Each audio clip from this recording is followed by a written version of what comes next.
저는 올해 72살의 이정순입니다. 제 이름 석자로 불리기보다는 누군가의 엄마 그리고 이제는 준우 할머니로 불리는 날이 더 많은 그런 평범한 노인이지요. 제가 사는 작은 빌라에서 5분만 걸어가면 아들 정식이가 사는 으리으리한 아파트 단지가 나옵니다. 아침 8시가 되면 저는 돋보기 안경을 챙겨 쓰고 익숙하게 현관문을 나섭니다. 아들 내외가 맞벌이를 한다는 핑계로 하나뿐인 손주 준우의 아침 등원을 도맡은 지 벌써 3년이 넘어가네요. 그날 아침도 여느 때와 같았습니다. 새벽부터 쑤시는 무릎을 몇 번 주무르고 일어나 아들네 집 현관 비밀번호를 조용히 눌렀습니다. 띠리릭 하는 소리와 함께 문이 열리면 언제나처럼 텅 빈 거실이 저를 맞이합니다. 정식 내외는 이미 출근하고 없었지요. 아이 방으로 향하는 짧은 복도를 걸으며 저는 생각했어요. 요즘 젊은 부부들은 참 바쁘게 사는구나. 해가 뜨기도 전에 집을 나서야 할 만큼 치열하게 살아야만 하는구나 싶어서 안쓰러운 마음이 들기도 했습니다. 하지만 그 마음 한편에는 서운함이 웅크리고 있었지요. 제 아들 정식이는 어릴 적 제가 끓여주는 된장찌개 냄새를 맡으며 잠에서 깨곤 했습니다. 적어도 아침밥 한 술이라도 뜨고 나가는 모습을 보는 게 제 낙이었는데 이제는 손주에게조차 그런 따뜻한 아침을 물려주지 못하는 것 같아 마음이 쓰라렸습니다. 준우야, 할머니 왔다. 일어나야지. 아이 방문을 열자 작은 침대에서 꼼지락거리던 준우가 눈을 비비며 저를 올려다봤습니다. 저를 보자마자 배시시 웃는 얼굴을 보면 밤새 묵직했던 마음이 눈 녹듯 사라지는 기분이 들어요. 이 맛에 제가 매일 이 집 문턱을 넘는 것이겠지요. 아이를 일으켜 세워 화장실로 데려가 세수를 시키고 미리 준비된 옷으로 갈아입혔습니다. 식탁에는 며느리 민서가 사다 놓은 시리얼과 우유가 전부였습니다. 저는 그걸로는 안 된다 싶어 어젯밤 집에서 무쳐온 시금치나물과 멸치볶음을 꺼내 작은 그릇에 담았습니다. 그리고 냉동실에 얼려둔 밥 한 덩이를 꺼내 전자레인지에 데웠지요. 할머니, 엄마가 밥 먹지 말고 빵 먹으랬는데 준우가 숟가락을 들다 말고 말했습니다. 아이의 말에는 어떤 악의도 없었지만 제 가슴에는 차가운 돌멩이 하나가 툭 떨어지는 기분이었습니다. 그래도 우리 강아지 밥심으로 커야지. 빵은 간식으로 먹고 아침에는 따뜻한 밥을 먹어야 키도 쑥쑥 크는 거란다. 저는 애써 웃으며 아이의 머리를 쓰다듬어 주었습니다. 아이는 금세 수긍하고 밥을 맛있게 먹어주었지만 제 입안은 왠지 모르게 썼습니다. 며느리 민서는 그런 사람이었어요. 자신의 방식을 제외한 다른 모든 것은 틀렸다고 생각하는 사람. 그 방식이 설령 시어머니의 정성이라 할지라도 자신의 기준에 맞지 않으면 가차없이 선을 긋는 사람이었지요. 아이의 등원 준비를 마치고 작은 손을 잡고 집을 나섰습니다. 어린이집 버스를 기다리는 정류장에는 저와 비슷한 처지의 할머니들이 몇 분 나와 계셨어요. 서로의 손주 자랑을 하며 웃음꽃을 피우는 그 짧은 시간이 제 하루의 유일한 낙이었습니다. 하지만 그 웃음 뒤에 감춰진 각자의 씁쓸함은 굳이 말하지 않아도 서로가 알고 있었지요. 우리는 그저 자식들 인생에 방해되지 않으면서 필요한 존재가 되기 위해 애쓰는 늙은 그림자일 뿐이었습니다. 어린이집 버스에 준우를 태워보내고 집으로 돌아오는 길, 저는 일부러 아파트 단지 화단을 천천히 거닐었습니다. 집으로 바로 돌아가기에는 마음이 너무 허전해서요. 그때였습니다. 제 휴대폰이 요란하게 울렸습니다. 화면에 뜬 이름은 우리 며느리였습니다. 저는 잠시 망설이다 전화를 받았습니다. 어머니, 저 민서예요. 준우는 잘 보냈어요? 목소리는 언제나처럼 상냥했지만 그 안에는 늘 확인과 감시의 뉘앙스가 배어 있었습니다. 그럼 방금 버스 태워보냈다.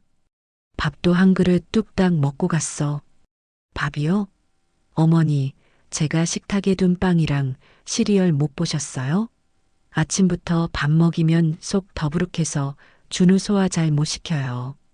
다음부터는 그냥 제가 준비해 둔 것만 주세요. 역시나 하는 생각이 들었습니다. 고맙다는 말 한마디 없이 제 행동에 대한 지적이 먼저 돌아왔습니다. 저는 더 말하고 싶지 않아 알겠다고 대답하고 전화를 끊었습니다. 손에 들린 휴대폰이 갑자기 천근만근 무겁게 느껴졌어요. 이게 아닌데. 제가 꿈꿨던 노년은 이런 모습이 아니었는데. 자식과 손주 곁에서 정을 나누며 조용히 살고 싶었을 뿐인데 어째서 저는 매일 아침마다 눈치를 보며 제 정성을 증명해야 하는 처지가 되었을까요? 그날 오후 저는 집에서 콩나물을 다듬고 있었습니다. 저녁에 아들 녀석이 좋아하는 콩나물국이라도 끓여보낼 참이었지요. 그때 또 민서에게서 전화가 왔습니다. 이번에는 목소리가 조금 다급하게 들렸어요. 어머니, 지금 어디세요? 집에 계세요? 그래, 집에 있다. 왜 그러니? 다름이 아니라 제가 인터넷으로 주문한 식기세척기 세제가 오늘 도착할 텐데 제가 지금 회사 일 때문에 집에 들를 수가 없어서요. 죄송한데 저희 집 앞에 가서 문 좀 열어주시고 세제만 현관 안쪽에 넣어주시면 안 될까요? 비싼 거라 밖에 두면 누가 가져갈까봐 불안해서요. 저는 잠시 망설였습니다. 제 집에서 아들네 집까지는 금방이었지만 며느리의 부탁을 들어주는 것이 점점 제 의무가 되어가는 것 같아 마음이 편치 않았습니다. 하지만 어쩌겠어요. 며느리가 불안하다는데 시어머니 된 도리로 그 정도는 해줘야지요. 알겠다. 지금 가볼게. 저는 다듬던 콩나물을 물에 담가두고 서둘러 집을 나섰습니다. 아들네 아파트 현관 앞에 도착하니 정말로 커다란 상자 하나가 덩그러니 놓여 있었습니다. 저는 비밀번호를 누르고 문을 열어 상자를 안으로 들여놓았습니다. 상자를 옮기느라 허리를 굽혔다 펴니 아이고 소리가 절로 나왔습니다. 현관 한쪽에 상자를 잘 놓아두고 집으로 돌아오려는데 거실 소파 위에 아무렇게나 벗어 던져진 옷가지들이 눈에 들어왔습니다. 어젯밤 정식이가 입었던 셔츠와 민서의 블라우스였습니다. 저는 저도 모르게 한숨을 쉬며 옷들을 주워 빨래 바구니에 넣었습니다. 싱크대에는 아침에 준우가 먹은 밥그릇과 제 반찬 그릇이 그대로 놓여 있었고요. 저는 또 발걸음을 멈추고 설거지를 하기 시작했습니다. 고무 장갑을 끼고 그릇을 닦으며 생각했습니다. 민서는 나를 시어머니가 아니라 호출하면 언제든 달려오는 집안일 해결사 정도로 생각하는 걸지도 모르겠다고요. 그 생각이 들자 갑자기 손에 힘이 쭉 빠지는 기분이었습니다. 설거지를 마치고 집으로 돌아와 소파에 몸을 기대니 온몸의 피로가 한꺼번에 몰려왔습니다. 저녁이 될 무렵 저는 약속대로 콩나물국을 끓였습니다. 멸치와 다시마로 정성껏 육수를 내고 콩나물을 듬뿍 넣어 시원하게 끓여냈지요. 커다란 냄비에 가득 담아 식지 않게 보자기로 감싼 뒤 다시 아들네 집으로 향했습니다. 정식아, 엄마 왔다. 문을 열고 들어서자 퇴근한 아들이 소파에 누워 텔레비전을 보고 있었습니다. 민서는 방에서 아직 나오지 않은 모양이었어요. 엄마 왔어? 이게 다 뭐야? 자네가 좋아하는 콩나물국 좀 끓여왔다. 민서랑 같이 저녁에 먹어라. 아, 잘 됐네. 마침 배고팠는데. 근데 엄마, 우리 저녁 약속 있는데. 정식이가 미안한 기색도 없이 말했습니다. 저는 순간 할 말을 잃었습니다. 그럼 민서는 왜 저에게 저녁 약속이 있다는 말 한마디 해주지 않았을까요? 제가 국을 끓여올 것을 뻔히 알았을 텐데요. 그때 방에서 나온 민서가 저와 냄비를 번갈아 보더니 과장되게 웃으며 말했습니다. 어머님 오셨어요? 웬국이에요? 저희 오늘 정식이 회사 동기 부부랑 저녁 먹기로 했는데 미리 말씀을 못 드렸네요. 죄송해요. 그 말에는 미안함보다 눈치 없이 이런 걸 왜 가져오셨어요? 하는 속내가 뻔히 비쳤습니다. 어머니, 이왕 오신 김에 준우 저녁 좀 먹여주시면 안 돼요? 저희 지금 나가봐야 해서요. 준우 밥은 냉장고에 있는 칼에 데워서 주시면 돼요. 민서는 제게 선택권을 주지 않았습니다. 그건 부탁이 아니라 지시였어요. 저는 아무 말도 할 수 없었습니다. 제가 끓여온 콩나물국은 주방 한구석에 초라하게 놓였습니다.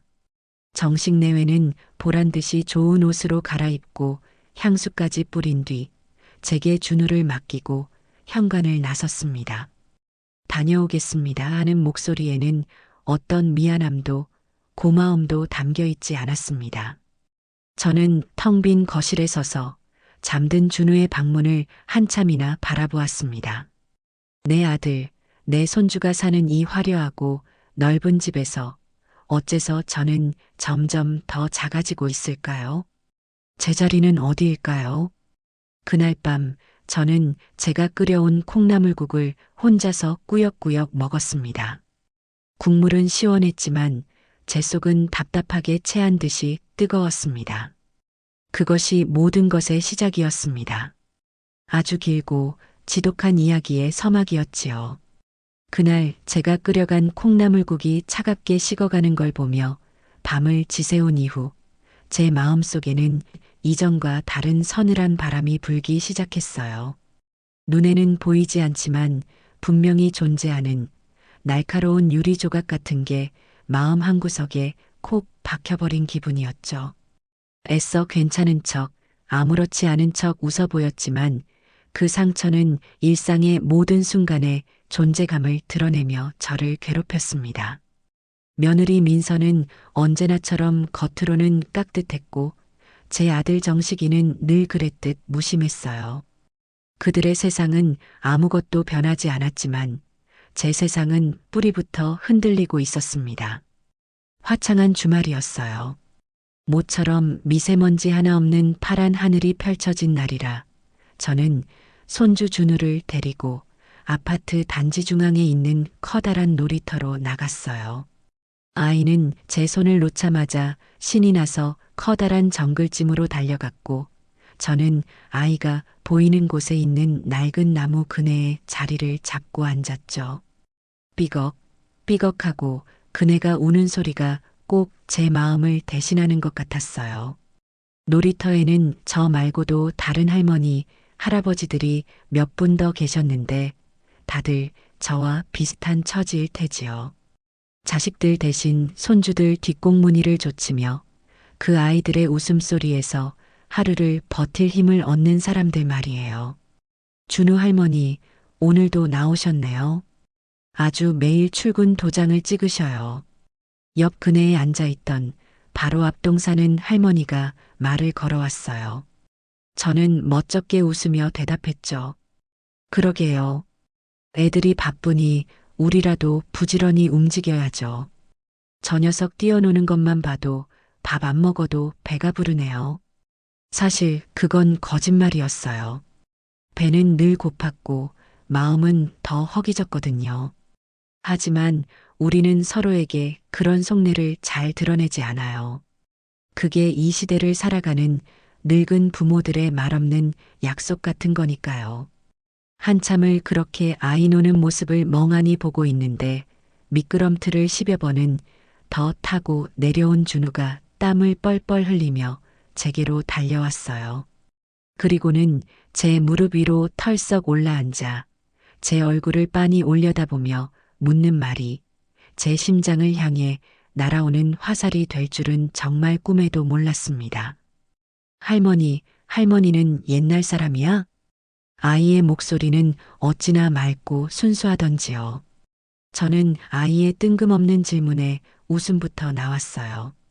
이 어린 것이 옛날 사람이라는 말의 뜻이나 제대로 알고 쓰는 걸까 싶어서요. 응? 우리 준우, 그게 무슨 말이야? 할머니가 왜 옛날 사람인데? 엄마가 그랬어. 할머니는 옛날 사람이라서 요즘 거는 잘 모른다고. 그래서 엄마 말을 잘 들어야 한대. 할머니가 뭐 하라고 하면 엄마한테 먼저 물어보라고 했어. 순간 세상의 모든 소리가 멎는 것 같았어요. 삐걱거리던 그네 소리도, 아이들의 웃음소리도, 멀리서 들려오던 자동차 소리도 모두 사라지고 준우의 목소리만이 제 머릿속을 빙빙 맴돌았죠.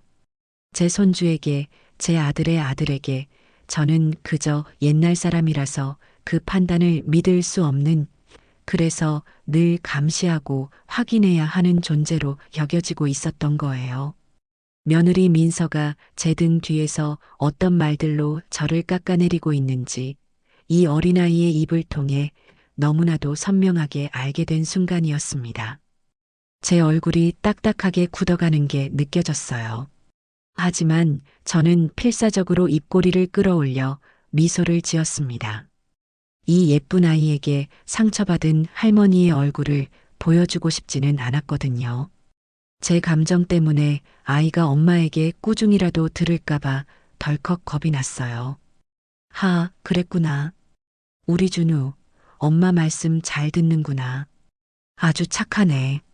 맞아. 할머니는 우리 준우 엄마보다 훨씬 오래 살았으니까 옛날 사람 맞지. 그래서 우리 준우가 할머니한테 요즘 재미있는 것도 많이 알려줘야 해. 알았지? 저는 아무렇지 않은 척 아이의 보드라운 머리카락을 쓰다듬었어요. 하지만 제 손끝은 얼음장처럼 차갑게 식어 미세하게 떨리고 있었습니다. 제가 살아온 모든 세월이, 제 평생이 옛날 것으로 치부되며 쓸모없다고 부정당하는 기분이었어요. 그날 이후 저는 준우 앞에서 무슨 말을 하기가 두려워졌습니다. 제가 무심코 뱉는 한마디가 민서의 귀에는 또 얼마나 구식이고 무식한 옛날 사람의 잔소리로 들릴까 싶어서요. 저는 점점 더 입을 닫고 지갑만 여는 그런 할머니가 되어가고 있었습니다. 며칠 뒤의 일이었어요. 민서가 백화점에서 하는 가구 할인 행사에 가야 한다며 제게 운전을 부탁했어요. 정식이는 출근했고 자신은 아직 운전이 서툴다는 게 이유였죠. 저는 거절할 명분도 없고 해서 민서를 조수석에 태우고 백화점으로 향했어요. 민서는 차에 타자마자 제 차에 놓인 방향제 냄새가 머리 아프다며 창문을 활짝 열더군요. 그 방향제는 얼마 전 무릎 아픈데 좋다는 말에 복지관 친구들과 쑥뜸 체험을 갔다가 오는 길에 친구가 선물해 준 것이었어요. 은은한 라벤더 향이 참 좋아서 일부러 제 운전석 가까이에 두었던 건데 민서에게는 그저 머리 아픈 냄새일 뿐이었죠. 백화점에 도착하자 민서는 저를 가구 매장이 아닌 명품관으로 이끌었어요. 아마 시어머니와 함께 쇼핑을 즐기는 다정한 며느리의 모습을 보여주고 싶었던 모양이에요. 민서는 화려한 가방과 구두들 앞에서 감탄사를 연발하며 제게 이건 얼마고 저건 어느 나라 브랜드인지 신이 나서 설명했어요. 저는 그 가격표들을 보며 속으로 혀를 내둘렀죠. 제가 시장 좌판에서 채소를 팔아 한 달 내내 벌어도 만져보기 힘든 돈이 저 작은 가죽 가방 하나에 붙어 있었으니까요. 어머니, 이 구두 예쁘지 않아요? 어머니도 이런 거 하나 신으셔야죠. 언제까지 그렇게 투박한 신발만 신으실 거예요? 민서는 악어 가죽처럼 보이는 뾰족한 구두를 가리키며 말했어요. 저는 제 낡은 운동화를 내려다보며 쓴웃음을 지었죠. 이 신발이 얼마나 제 무릎을 잘 받쳐주고 얼마나 편한지 민서는 평생 모를 거예요. 나는 이런 거 불편해서 못 신는다. 발이 편한 게 최고지. 에이, 어머니도 여자잖아요. 가끔은 이렇게 멋도 내고 그러셔야죠. 자꾸 편한 것만 찾으시니까 더 늙어 보이시는 거예요. 더 늙어 보인다는 말이 제 가슴을 후벼 팠어요. 민서의 말은 늘 이런 식이었죠. 저를 위하는 척 예쁘게 포장했지만 그 안에는 제 취향과 삶의 방식을 무시하고 바꾸려 드는 오만함이 숨어 있었어요. 한참을 그렇게 끌려다니다가 민서가 봐두었다는 수입그릇 매장에 들렀어요. 민서는 그곳에서 알록달록한 접시 몇 개와 커피잔 2개를 골랐죠. 그리고는 계산대 앞에서 카드를 내밀었다가 잠시 후 아주 난처하다는 표정으로 저를 돌아봤습니다. 어머, 어떡하죠, 어머니? 제가 이 카드가 한도 초과인 줄 깜빡했네요. 다른 카드는 아침에 다른 가방에 넣어두고 그냥 나왔나 봐요. 정말 죄송한데 5만 원만 빌려주실 수 있으세요? 집에 가자마자 바로 드릴게요.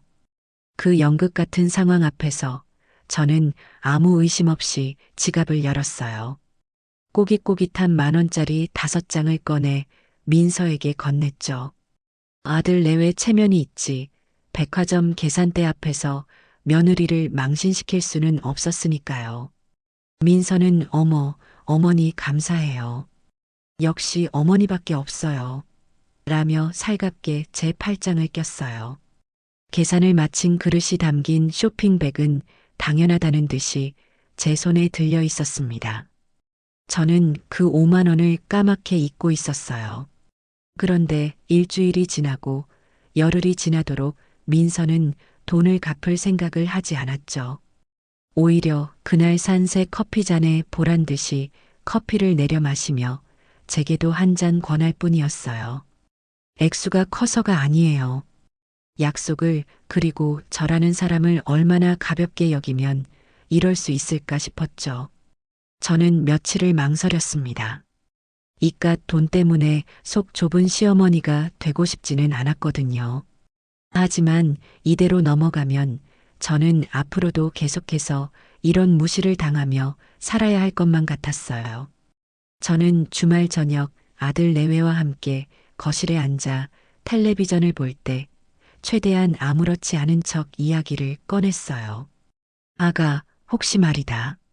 지난번에 백화점에서 내가 빌려준 돈 기억하니? 내가 요새 현금이 똑 떨어져서 말이야.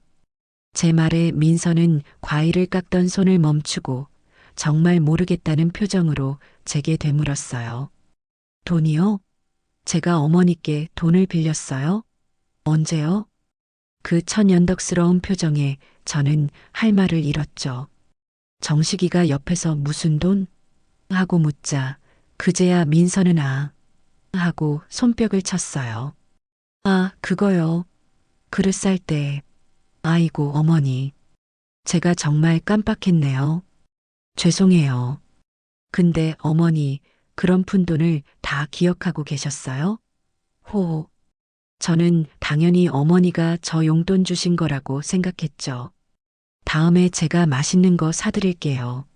민서는 푼돈이라는 단어에 힘을 주며 말하고는 대수롭지 않다는 듯이 다시 과일을 깎기 시작했어요. 제 얼굴이 화끈거렸죠. 아들 앞에서 저는 며느리에게 빌려준 푼돈이나 되찾으려는 속 좁고 치사한 시어머니가 되어버린 거예요. 정식이는 그 상황에서 제게 미안해하기는커녕 엄마도 참 뭘 그런 걸 가지고 그래. 민서가 알아서 하겠지라며 오히려 저를 나무라는 듯 말했어요. 저는 더 이상 아무 말도 할 수 없었습니다. 그날 밤 잠자리에 누워 쿵쾅거리는 심장을 부여잡았어요. 돈 5만 원이 문제가 아니었습니다. 제 인격, 제 자존심이 그들 앞에서 5만 원보다 못한 취급을 받은 겁니다. 그리고 마침내 제 위태로운 인내의 탑을 무너뜨릴 마지막 사건이 벌어지고야 말았어요. 가을비가 추적추적 내리던 평일 오후였습니다. 저는 복지관에서 노래 교실을 마치고 버스 정류장으로 향하는 길이었죠. 아들네 아파트 단지를 가로질러 가는 게 지름길이라 늘 그랬듯 단지 안으로 들어섰어요. 그런데 아들네 동 현관 앞에 사람 키의 절반만 한 커다란 택배 상자가 덩그러니 놓여 있는 게 아니겠어요. 비닐에도 쌓여 있지 않은 종이 상자는 이미 짙은 갈색으로 젖어들고 있었죠. 상자 겉면에 붙은 운송장에는 파손주에 고가 전자제품이라는 붉은색 스티커가 붙어 있었습니다. 받는 사람은 아들 정식이었고 내용물은 하이엔드 스피커 세트라고 적혀 있었어요. 저는 순간 가슴이 철렁 내려앉았어요. 이렇게 비싸고 중요한 물건을 이렇게 비를 맞게 내버려 두다니.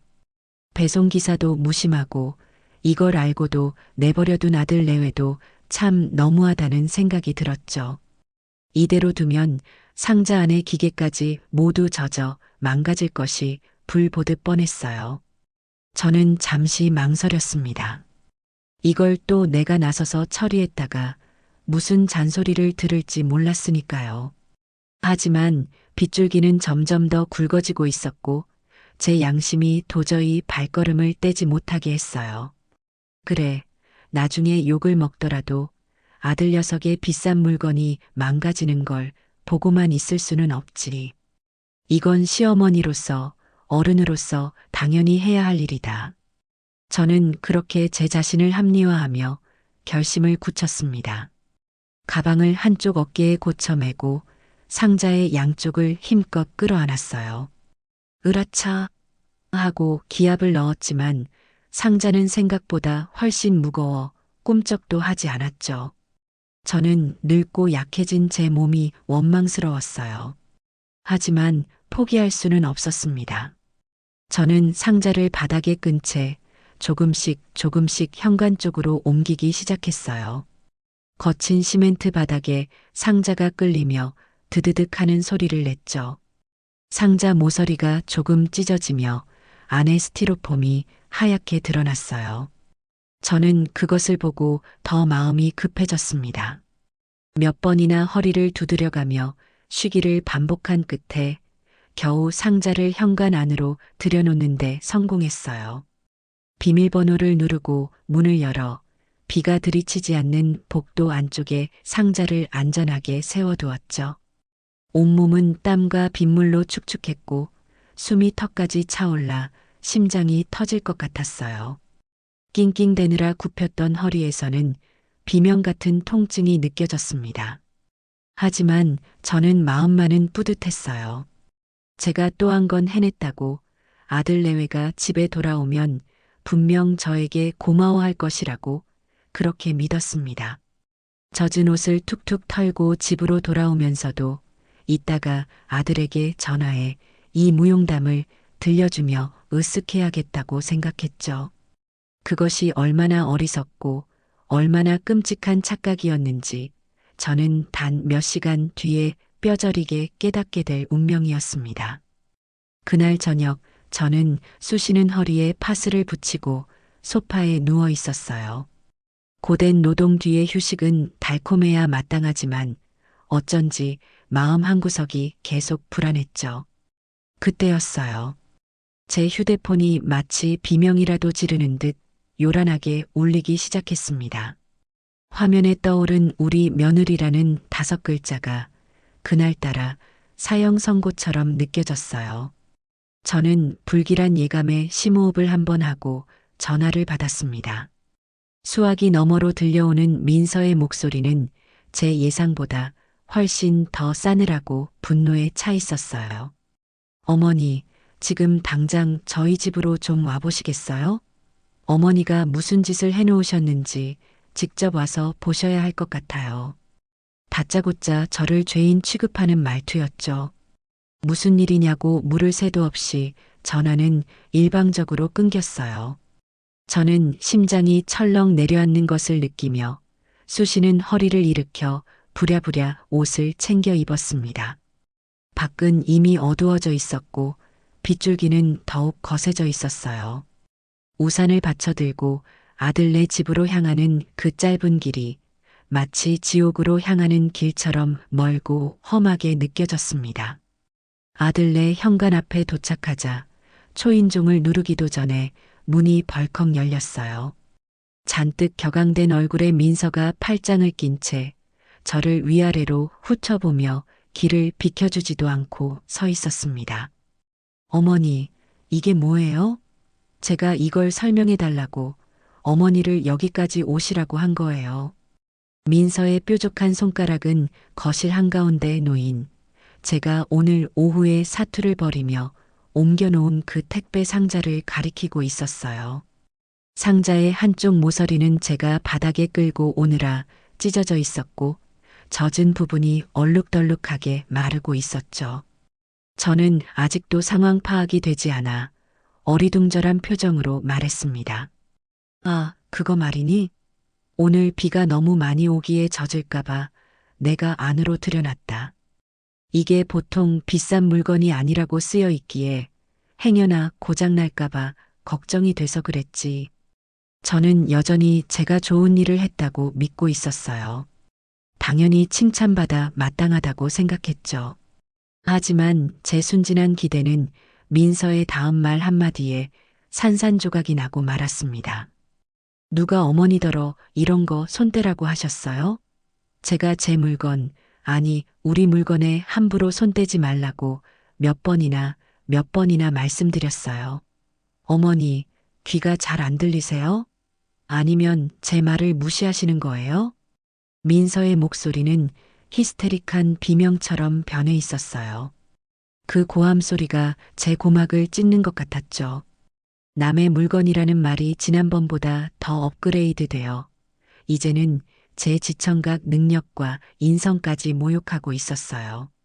저는 너무나 황당하고 기가 막혀서 말문이 막혔습니다. 아가, 아니 민서야. 말이 너무 심한 거 아니니? 내가 걱정이 돼서 그런 걸 가지고 무슨 말을 그렇게 하니? 가족끼리 이게 무슨... 가족이요?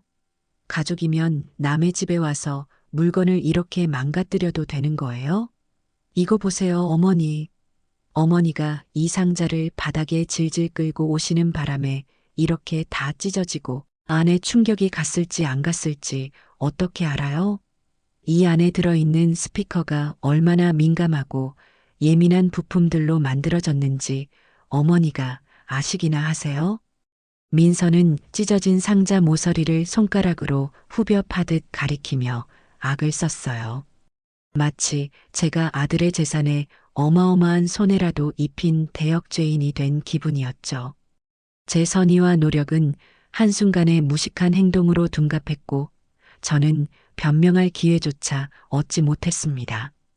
억울함과 분노, 그리고 이루 말할 수 없는 서러움에 온몸이 부들부들 떨렸어요. 그때 구세주처럼 현관문이 열리며 퇴근한 아들 정식이가 들어왔습니다. 저는 마지막 희망을 걸고 아들을 향해 눈물 섞인 목소리로 억울함을 토로했어요. 정식아, 너 좀 와서 이 상황 좀 봐라. 내가 오늘 비가 와서 이 귀한 물건이 젖을까봐 이 늙은 몸으로 낑낑대며 집안에 들여놨더니 네 아내가 나한테 남의 물건을 망가뜨렸다면서 이렇게 난리를 치는구나. 내가 뭘 그렇게 잘못한 것이냐, 응? 저는 아들이 당연히 제 편에 서서 이 비상식적인 상황을 정리해 주리라 믿었어요. 세상 모든 자식이 그렇듯 제 아들 역시 제게는 든든한 내 편이어야 마땅했으니까요. 하지만 정식이는 저와 민서, 그리고 거실 중앙의 상자를 번갈아 보더니 깊고 긴 한숨을 내쉬었습니다. 그 한숨의 의미를 저는 너무나도 잘 알고 있었어요. 그것은 또 시작이네 하는 귀찮음과 왜 일을 이렇게 만드셨어요 하는 원망이었습니다. 엄마, 일단 진정 좀 하고. 민서 너도 그만 소리 질러. 아들은 그렇게 상황을 중재하는 척했지만 그의 다음 말은 제 심장에 박힌 대못을 망치로 한 번 더 내리치는 격이었어요. 그래서 이걸 엄마가 혼자 여기까지 옮긴 거야? 아니, 왜 그랬어? 그냥 밖에 놔두지. 비 좀 맞는다고 요즘 나오는 전자제품들 그렇게 쉽게 고장 안 나. 오히려 엄마가 이렇게 무리하게 옮기다가 떨어뜨리기라도 했으면 어쩔 뻔했어. 아들의 입에서 나온 첫마디는 저에 대한 걱정이 아니라 저의 행동에 대한 질책이었어요. 그리고 민서 말이 아주 틀린 건 아니잖아, 엄마. 이런 건 비싸고 민감한 물건이니까 주인이 직접 조심해서 다루는 게 맞아. 엄마가 좋은 뜻으로 한 건 내가 100번 이해하는데 결과적으로 이렇게 상자가 훼손되고 민서가 불안해하는 상황이 된 거잖아. 다음부터는 그냥 우리 물건은 우리가 알아서 하게 놔둬. 제발. 저는 제 아들의 입에서 나온 말을 단 한마디도 믿을 수가 없었어요. 민서 말이 아주 틀린 건 아니잖아. 우리 물건은 우리가 알아서 하게 놔둬. 그 말들은 저와 아들 내외 사이에 결코 넘을 수 없는 거대한 벽이 있음을 확인시켜 주었습니다. 저는 우리라는 울타리 안의 사람이 아니었어요. 그들의 재산과 삶의 방식을 침범해서는 안 되는 귀찮고 거추장스러운 외부인이었던 거죠. 제 편은 이 넓은 세상에 단 한 사람도 없었습니다. 저는 더 이상 아무 말도 할 수 없었어요. 눈물이 턱 밑까지 차올랐지만 이 사람들 앞에서 비참하게 울고 싶지는 않았죠. 저는 마지막 남은 자존심을 끌어모아 제 자신을 향해 말하듯 나지막이 의졸였습니다. 그래, 내가 이 늙은이가 주책을 부렸구나. 너희들의 그 귀하고 소중한 물건에 이 무식한 늙은이가 함부로 손을 대서 정말 미안하게 됐다. 저는 그 말을 끝으로 뒤도 돌아보지 않고 아들네 집을 뛰쳐나왔어요. 등 뒤에서 엄마 어디가? 얘기 아직 안 끝났어. 하고 외치는 정식이의 목소리가 희미하게 들렸지만 저는 걸음을 멈추지 않았습니다. 굵은 빗줄기가 제 얼굴을 때렸지만 눈물인지 빗물인지 분간할 수 없었어요. 집으로 돌아오는 내내 제 머릿속에서는 남의 물건에 손대지 마세요라는 민서의 날카로운 목소리와 민서 말이 틀린 건 아니잖아라는 아들의 차가운 목소리가 악마의 저주처럼 끝없이 울려 퍼졌습니다. 그날 밤 저는 텅 비고 차가운 제 집 소파에 웅크리고 앉아 뜬 눈으로 밤을 새웠어요. 수십 년의 세월이 제가 바쳤던 모든 희생과 사랑이 한낱 쓰레기처럼 버려진 기분이었죠.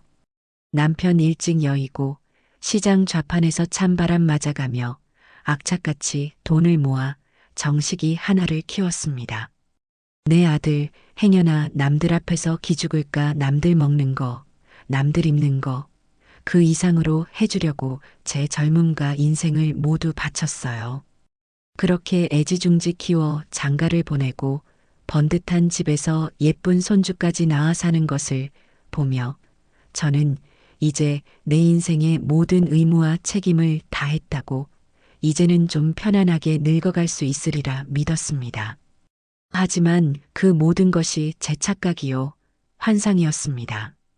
저는 그들에게 더 이상 따뜻한 밥을 해주는 엄마도 지혜로운 조언을 해주는 어른도 아니었어요.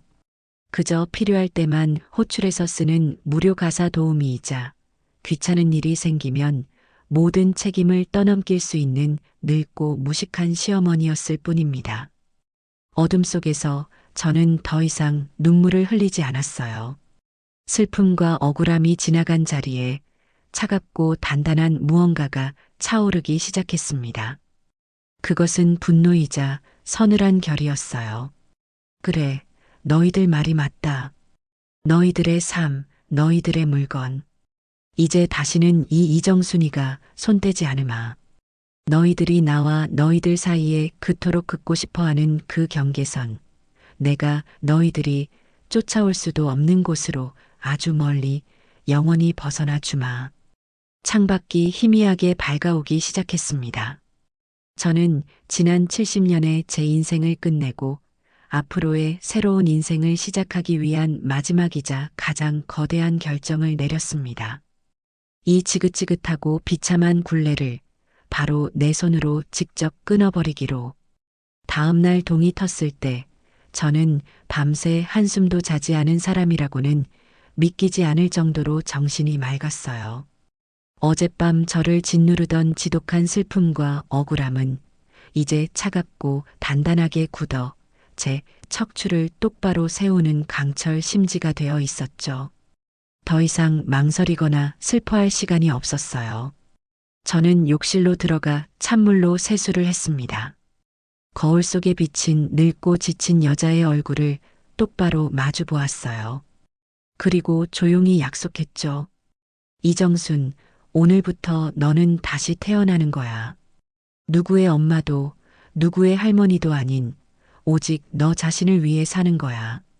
저는 옷장 가장 깊숙한 곳에 넣어두었던 몇 년 전 조카 결혼식에 가려고 큰맘 먹고 장만했던 비싼 외출복을 꺼내 입었어요.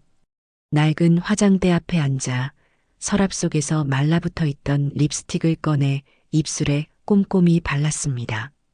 초라하고 패배한 모습으로 이 새로운 싸움을 시작하고 싶지는 않았거든요. 이것은 도망이 아니라 제 존엄을 되찾기 위한 당당한 출정이었습니다. 모든 준비를 마치고 현관문을 나서는 제 발걸음에는 어떠한 망설임도 없었어요. 제가 가장 먼저 찾아간 곳은 동네 상가 모퉁이에 자리한 대박부동산 사무소였어요. 이 동네에서만 20년을 넘게 자리를 지킨 박 사장은 아마 이 동네의 모든 집과 사람들의 역사를 꿰뚫고 있을 터였죠. 드르륵 하고 낡은 미닫이 문을 열고 들어서자 믹스커피를 마시며 신문을 보던 박 사장이 저를 보고는 화들짝 놀라며 자리에서 일어났습니다. 아이고, 정식이 어머님. 이렇게 빼입으시고 이 아침부터 어쩐 일이십니까? 귀한 분이 누추한 곳에 다 오시고 차라도 한잔 하시겠어요? 저는 그가 권하는 소파에 앉지 않고 사무실 중앙에 똑바로 서서 그의 눈을 마주보며 용건을 말했습니다. 제 목소리는 조금도 떨리지 않았어요. 박 사장님, 다른 게 아니라 우리 집 좀 내놓으려고요. 제 말에 박 사장은 마시려던 커피 잔을 내려놓고 쓰고 있던 돋보기 안경을 이마 위로 밀어 올리며 되물었어요. 그의 얼굴에는 당혹감이 역력했죠. 네, 집을요? 아니, 어머님 집을 왜 갑자기 내놓으세요? 아드님네랑 엎어지면 코 닿을 때라 얼마나 좋습니까? 다들 부러워하는데 혹시 아드님이랑 합가하시는 겁니까? 아이고, 잘 생각하셨네요.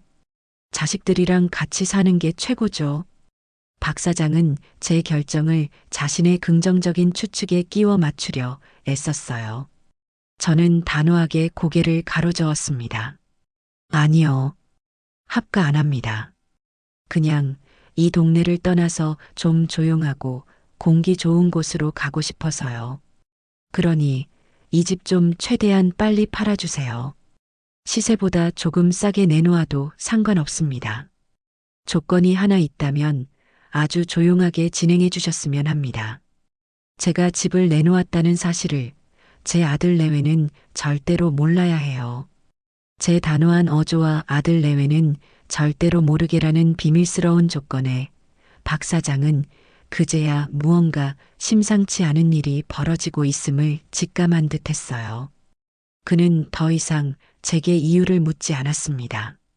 대신 신중하고 진지한 표정으로 고개를 끄덕였죠. 알겠습니다, 어머님. 무슨 사정이 있으신지는 모르겠지만 제가 입이 무거운 사람인 건 아시지 않습니까? 어머님 뜻대로 책임지고 조용하고 신속하게 처리해 드리겠습니다. 어머님 집이야 워낙 볕도 잘 들고 깨끗하게 쓰셔서 아마 금방 새 주인 나타날 겁니다. 걱정 마십시오. 저는 박 사장에게 고맙다는 인사를 하고 부동산 사무소를 나섰어요. 문을 나서자 아침 햇살이 제 온몸을 감싸는 것 같았죠. 마치 제 인생의 새로운 시작을 세상이 응원해주는 듯한 기분이었습니다. 저는 곧장 버스를 타고 시내 중심가에 있는 커다란 시립 도서관으로 향했어요. 평생 책과는 담을 쌓고 살았지만 오늘만큼은 그곳이 제게 꼭 필요한 장소였습니다. 도서관 3층에 있는 디지털 정보실로 올라가니 젊은 학생들이 전부 컴퓨터 앞에 앉아 무언가에 열중하고 있었어요. 저는 쭈뼛거리며 빈자리에 앉아 어깨너머로 배운 실력으로 컴퓨터 전원을 켰죠. 인터넷 창을 열고 검색창에 바닷가 조용한 도시, 노인 혼자 살기 좋은 곳, 신축 소형 아파트 같은 단어들을 조심스럽게 입력했어요.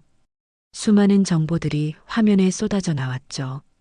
저는 서툴지만 꼼꼼하게 화면을 들여다보며 제가 살고 싶은 새로운 보금자리를 물색하기 시작했습니다. 강원도 속초, 동해, 강릉. 동해안의 푸른 바다 사진을 보는 것만으로도 가슴이 탁 트이는 기분이었어요. 경상남도 통영과 거제의 아기자기한 항구 마을도 마음에 들었죠. 저는 마치 세계 일주를 앞둔 여행자처럼 설레는 마음으로 각 도시의 장단점을 비교하고 아파트 시세와 주변 편의시설을 꼼꼼히 따져보았습니다. 그러다 제 눈길을 사로잡은 곳이 있었어요. 경북 울진의 한적한 해안가에 지은 지 1년도 채 안 된 신축 아파트였죠.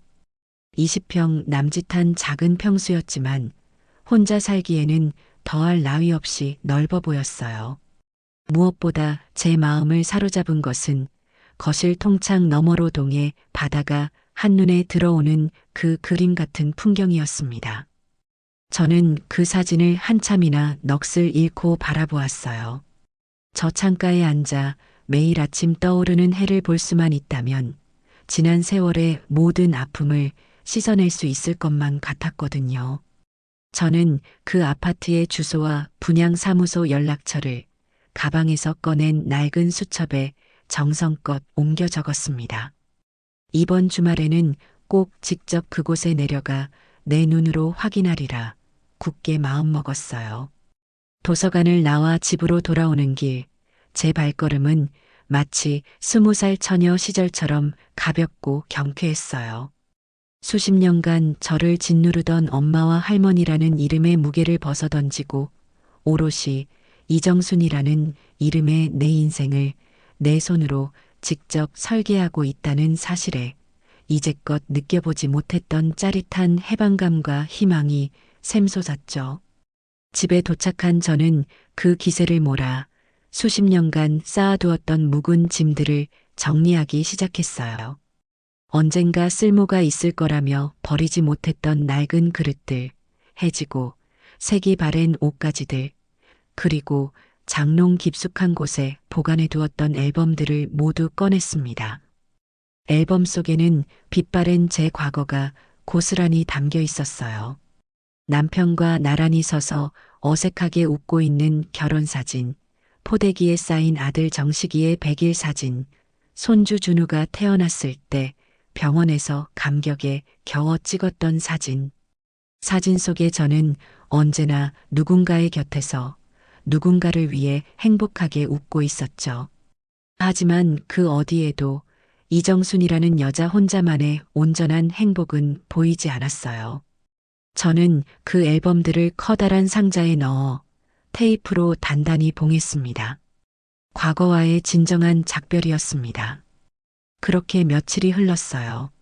저는 주말에 떠날 울진 여행 계획을 세우며 마치 수학여행을 앞둔 여고생처럼 들뜬 마음으로 하루하루를 보내고 있었죠. 그때 불쑥 휴대폰이 울렸습니다. 화면에 뜬 우리 며느리라는 이름을 보는 순간 제 심장이 쿵 내려앉았어요. 올 것이 왔구나. 이것이 제 새로운 결심을 시험대에 올린 첫 번째 관문이라는 것을 직감했죠.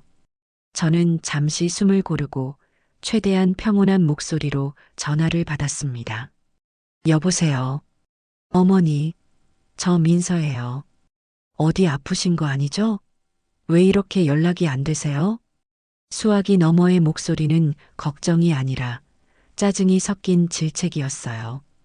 그리고는 기다렸다는 듯이 형식적인 사과가 이어졌죠. 아, 그리고 어머니. 지난번 일은 정말 죄송했어요. 제가 그날 회사에서 너무 스트레스 받는 일이 있어서 어머니께 괜히 화풀이 했나 봐요. 남편한테도 엄청 혼났어요. 이해해 주실 거죠, 어머니? 저는 아무 대답도 하지 않았어요. 그 가볍고 성의 없는 사과를 받아줄 마음이 추호도 없었기 때문이죠. 제 침묵에 민서는 잠시 당황한 듯 했지만 곧바로 뻔뻔스럽게 본론을 꺼냈습니다. 다름이 아니라 어머니, 저희 이번 주 토요일에 정식이 회사 창립 기념일이라 부부 동반으로 등산 모임에 가야 하거든요. 아침 일찍부터 서둘러야 해서 준우 좀 봐주실 수 있으세요? 아마 저녁 아주 늦게나 들어올 수 있을 것 같아요. 부탁드릴게요, 어머니. 역시나 그들의 필요에 의해 저는 또다시 준우 할머니로 호출되고 있었어요. 과거의 저였다면 지난밤의 상처와 분노는 억지로 눌러 담은 채 하나뿐인 손주를 생각해 마지못해 알겠다고 대답했을 겁니다. 하지만 이제 저는 더 이상 과거의 이정순이 아니었어요. 미안하구나, 아가. 그날은 안 되겠다. 내가 아주 중요한 선약이 있어서 말이다. 저는 제 목소리가 그렇게 차분하고 단호하게 나갈 수 있다는 사실에 스스로도 놀랐어요. 수화기 너머로 순간 얼음 같은 정적이 흘렀죠. 민서의 목소리 톤이 한순간에 싸늘하게 바뀌는 것이 느껴졌습니다. 네, 선약이요? 어머니가 무슨 선약이 있으신데요? 복지관이라도 가세요? 민서의 목소리에는 어머니 같은 늙은이가 주말 아침부터 무슨 중요한 약속이 있겠어요. 하는 노골적인 의심과 불쾌함이 가득했어요. 글쎄다. 나도 이제 내 볼일도 좀 보고 사람도 만나고 하면서 살아야지 않겠니? 세상에 너희 부부만 바쁜 건 아니란다. 그러니 이번에는 너희가 다른 방법을 알아보렴. 베이비시터를 구하든지 아니면 모임에 안 가든지. 저는 그 말을 끝으로 민서가 무어라 더 말하기 전에 단호하게 전화를 끊었습니다. 손에 쥔 휴대폰이 뜨거웠고 심장이 미친 듯이 뛰었어요. 하지만 기분은 수십 년 묵은 체증이 한꺼번에 내려가는 것처럼 통쾌하고 상쾌했습니다. 처음으로 저는 그들의 일방적인 요구를 거절했어요. 처음으로 저는 제 시간을, 제 인생을 그들의 편의보다 우선순위에 두었습니다. 이것은 아주 작고 사소한 반격의 시작일 뿐이었습니다. 앞으로 제가 만들어갈 누구도 침범할 수 없는 제 왕국의 성벽을 쌓아 올리는 첫 번째 벽돌이었죠. 저는 창밖을 내다보았습니다. 어느새 하늘에는 저녁 노을이 붉게 번지고 있었어요. 그것은 제 인생의 황혼을 알리는 쓸쓸한 노을이 아니라 제2의 인생이라는 찬란한 아침을 예고하는 눈부시게 아름다운 여명이었습니다.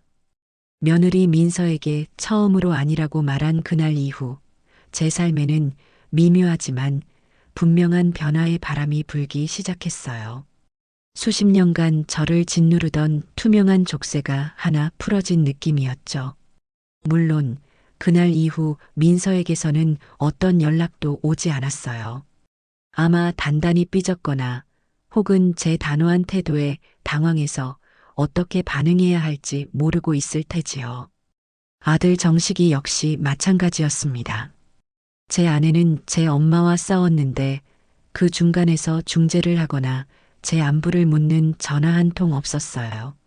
아마 시간이 지나면 엄마가 알아서 풀리겠지 하고 안일하게 생각하고 있었을 겁니다. 그들의 그 오만한 침묵이 오히려 제 결심을 더욱 단단하게 만들어주고 있었습니다. 부동산에 집을 내놓은 지 딱 사흘째 되던 날이었어요. 오후에 마늘이나 좀 까려고 거실에 신문지를 펼쳐놓고 있는데 박 사장에게서 전화가 왔어요. 그의 목소리는 평소보다 한 톤 높아져 있었죠. 어머님, 좋은 소식이 있습니다. 어머님 집을 보고 싶다는 분이 나타났어요. 신혼부부인데 아드님네 아파트에 전세로 살다가 이번에 첫 집을 장만하려는 모양입니다. 어머님이 워낙 집을 깨끗하게 쓰셔서 사진만 보고도 아주 마음에 들어해요. 오늘 저녁에라도 바로 집을 볼 수 있을까요? 저는 순간 심장이 쿵 하고 내려앉는 것 같았어요. 이렇게 빨리요? 하지만 이내 마음을 다잡았습니다. 이건 좋은 징조였어요. 하늘이 제 새로운 출발을 돕고 있는 게 분명했습니다. 저는 떨리는 목소리를 가다듬고 차분하게 대답했죠. 네, 박 사장님.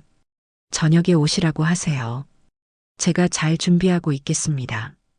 전화를 끊고 저는 까던 마늘도 내팽개치고 집안을 쓸고 닦기 시작했어요. 혹여나 흠이라도 잡혀서 계약이 안 될까봐 노심초사했죠.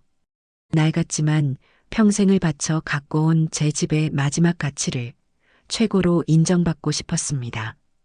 구석구석 먼지를 닦고 창문을 활짝 열어 환기를 시켰어요. 화장실 타일 사이에 물때까지 락스를 묻힌 칫솔로 박박 문질러 닦았죠. 온몸이 땀으로 흠뻑 젖었지만 조금도 힘들지 않았어요. 오히려 이 집을 떠나기 위한 성스러운 의식을 치르는 기분이었습니다. 저녁 7시쯤 박 사장이 젊은 신혼부부 한 쌍을 데리고 집으로 들어왔어요.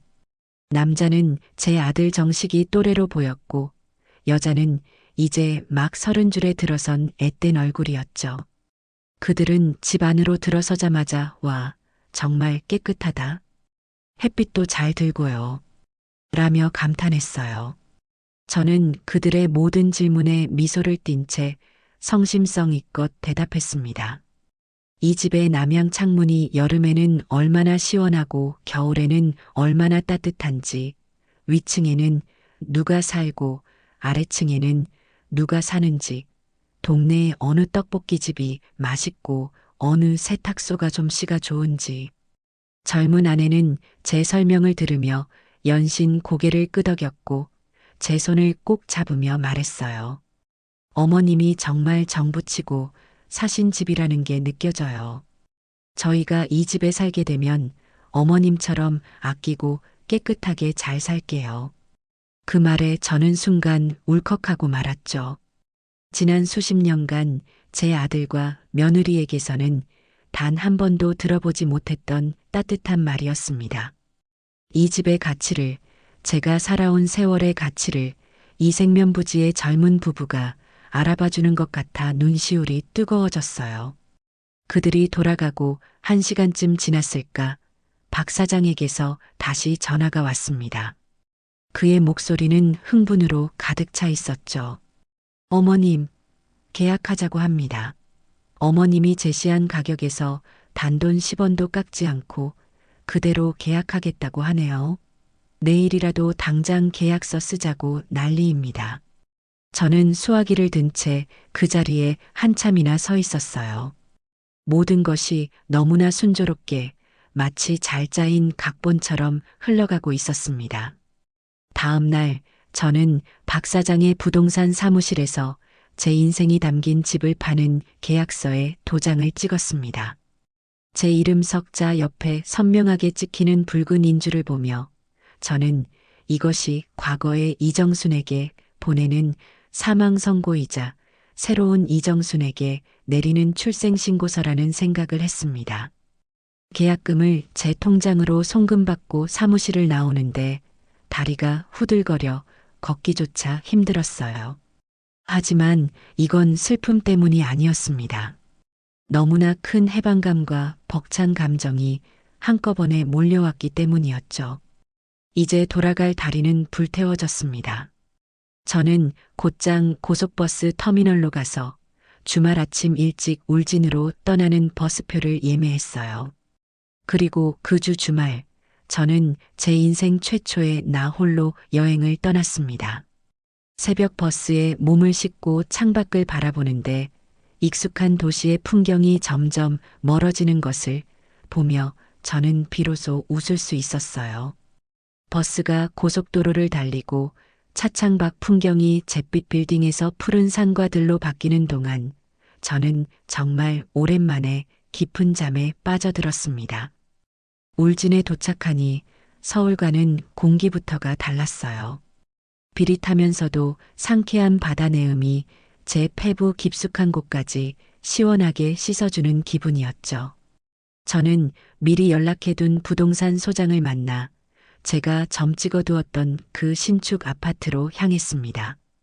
사진으로만 보던 것보다 훨씬 더 웅장하고 깨끗한 건물이었어요.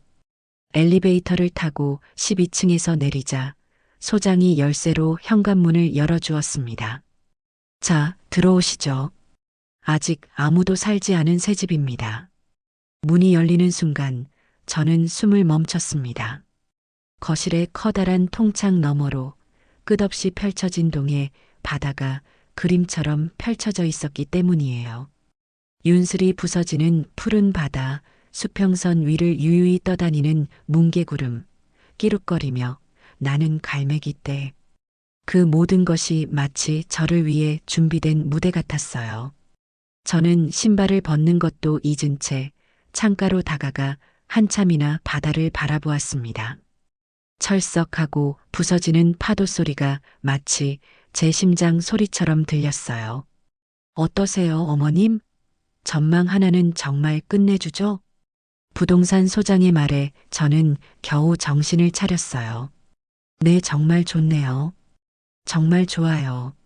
저는 빈 아파트의 방들을 하나하나 둘러보았습니다.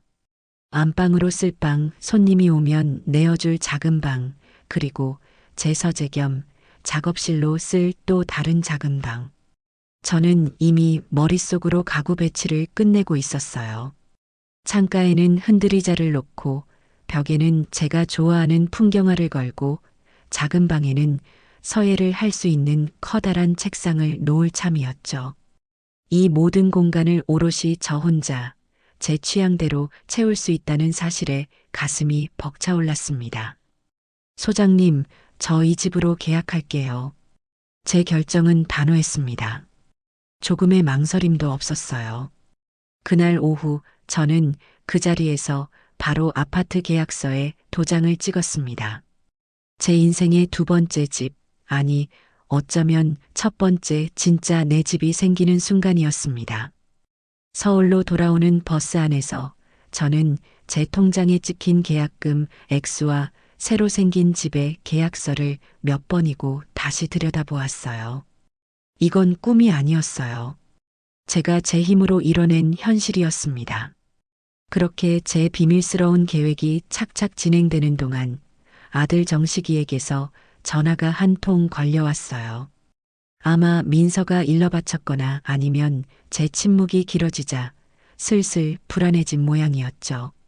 엄마, 나 정식인데. 잘 지내? 요즘 왜 이렇게 연락이 잘 안 돼? 전화해도 잘 안 받고. 아들의 목소리에는 서운함과 짜증이 섞여 있었어요. 저에 대한 걱정보다는 자신의 통제권에서 제가 벗어나고 있다는 것에 대한 불쾌감이었죠. 나야 잘 지내지. 그냥 좀 바빴다. 엄마가 뭐가 그렇게 바빠? 혹시 어디 아픈 거야? 아니면 무슨 일 있어?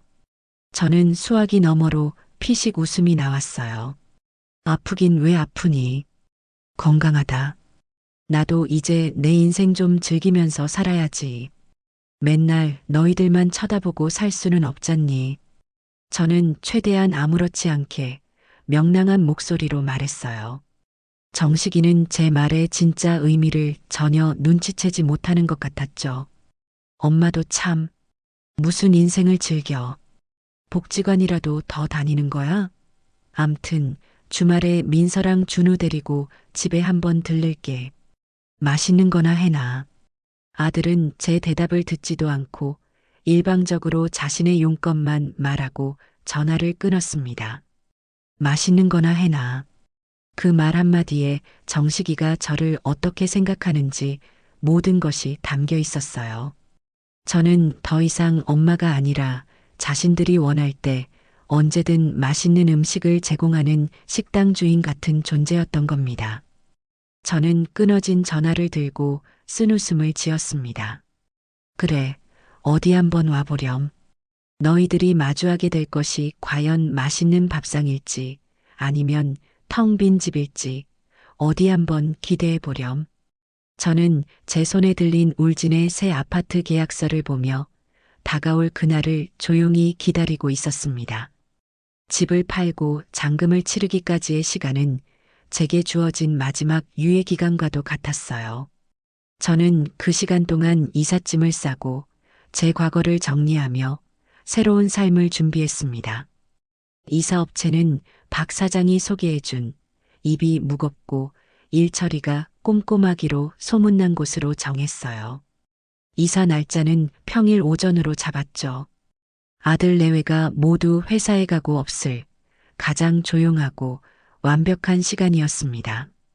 저는 매일 조금씩 짐을 쌌습니다. 그 과정은 마치 제 인생의 한 페이지 한 페이지를 다시 넘겨보는 것 같았어요. 장롱 속에서 수십 년 된 낡은 앨범을 꺼내보았죠.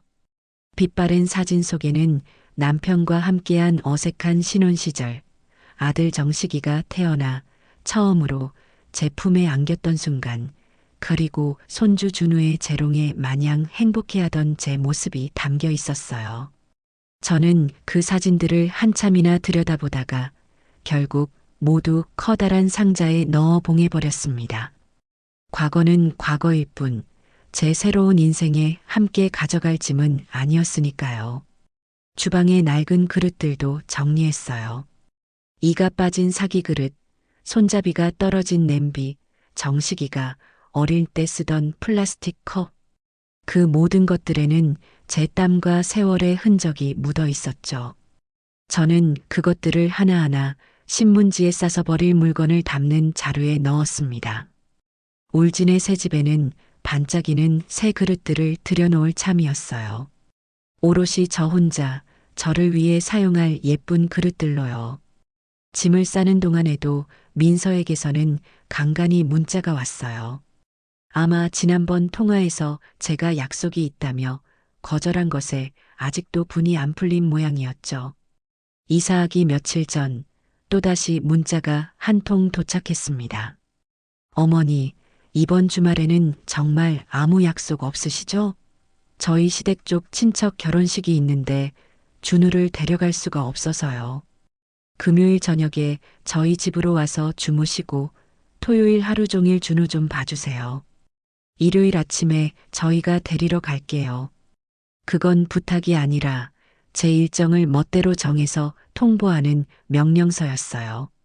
심지어 제 집도 아닌 자신들의 집으로 와서 자고 가라는 그 뻔뻔함에 기가 막혔죠. 저는 그 문자를 한참이나 노려보다가 아무 대답도 하지 않고 그냥 삭제해버렸습니다. 그것이 그들에게 보내는 제 마지막 대답이었습니다. 너희들의 그 이기적인 요구에 나는 더 이상 응답하지 않겠다. 이사 전날 저는 아침 일찍 은행으로 향했어요. 집을 판 잔금이 모두 들어온 통장을 앞에 놓고 저는 한참이나 그 숫자를 들여다보았습니다. 제 평생을 바쳐 이룬 작지만 소중한 재산이었죠. 과거의 저였다면 이 돈의 상당 부분을 아들 내외에게 무슨 일이 생기면 줘야지 하며 비상금으로 떼어놓았을 겁니다. 하지만 이제는 아니었어요. 이 돈은 온전히 저를 위한 것이었습니다. 저는 은행 직원에게 이 돈의 절반은 안정적인 노후연금 상품에 투자해달라고 요청했어요. 그리고 나머지 돈의 일부를 현금으로 찾았죠. 두둑해진 지갑을 들고 제가 향한 곳은 시내에 있는 자동차 대리점이었습니다. 평생 남편 차, 아들 차 조수석에만 앉아봤지 제 이름으로 된 차를 가져본 적이 없었어요. 대리점에 들어서자 번쩍이는 새 차들과 젊은 영업사원들이 저를 어색하게 만들었죠. 한 젊은 직원이 다가와 뭘 도와줄지 물었어요. 아마 차를 사러 온 고객이 아니라 길을 잃은 노인쯤으로 생각했을지도 몰라요. 저 차 좀 보러 왔는데요. 제 말에 그는 조금 놀란 표정을 짓더니 이내 능숙하게 차들을 소개하기 시작했어요. 저는 그의 설명을 들으며 가장 작고 운전하기 편해 보이는 소형차 앞에 섰습니다. 반짝이는 하얀색 차체가 꼭 저처럼 새로운 시작을 기다리는 것 같아 마음에 들었어요. 이 차로 할게요. 이걸로 계약하고 싶습니다. 제 단호한 결정에 영업사원은 더 놀란 눈치였죠. 이것저것 따지고 몇 번은 더 와볼 거라 생각했던 모양이에요. 저는 그 자리에서 제가 찾아온 현금 뭉치로 계약금을 지불했습니다. 할부 안 하시고 일시불로 하시는 거 맞으시죠? 하고 몇 번이나 되묻는 그에게 저는 당당하게 고개를 끄덕였습니다. 제 인생의 첫 차, 그것도 온전히 제 돈으로 사는 차였습니다. 차는 이틀 뒤에 제 옛집 앞으로 배달되기로 했어요. 이삿짐 트럭과 함께 저를 새로운 세상으로 실어다 줄 저의 든든한 동반자였죠. 그리고 이사 당일 새벽이 밝았습니다.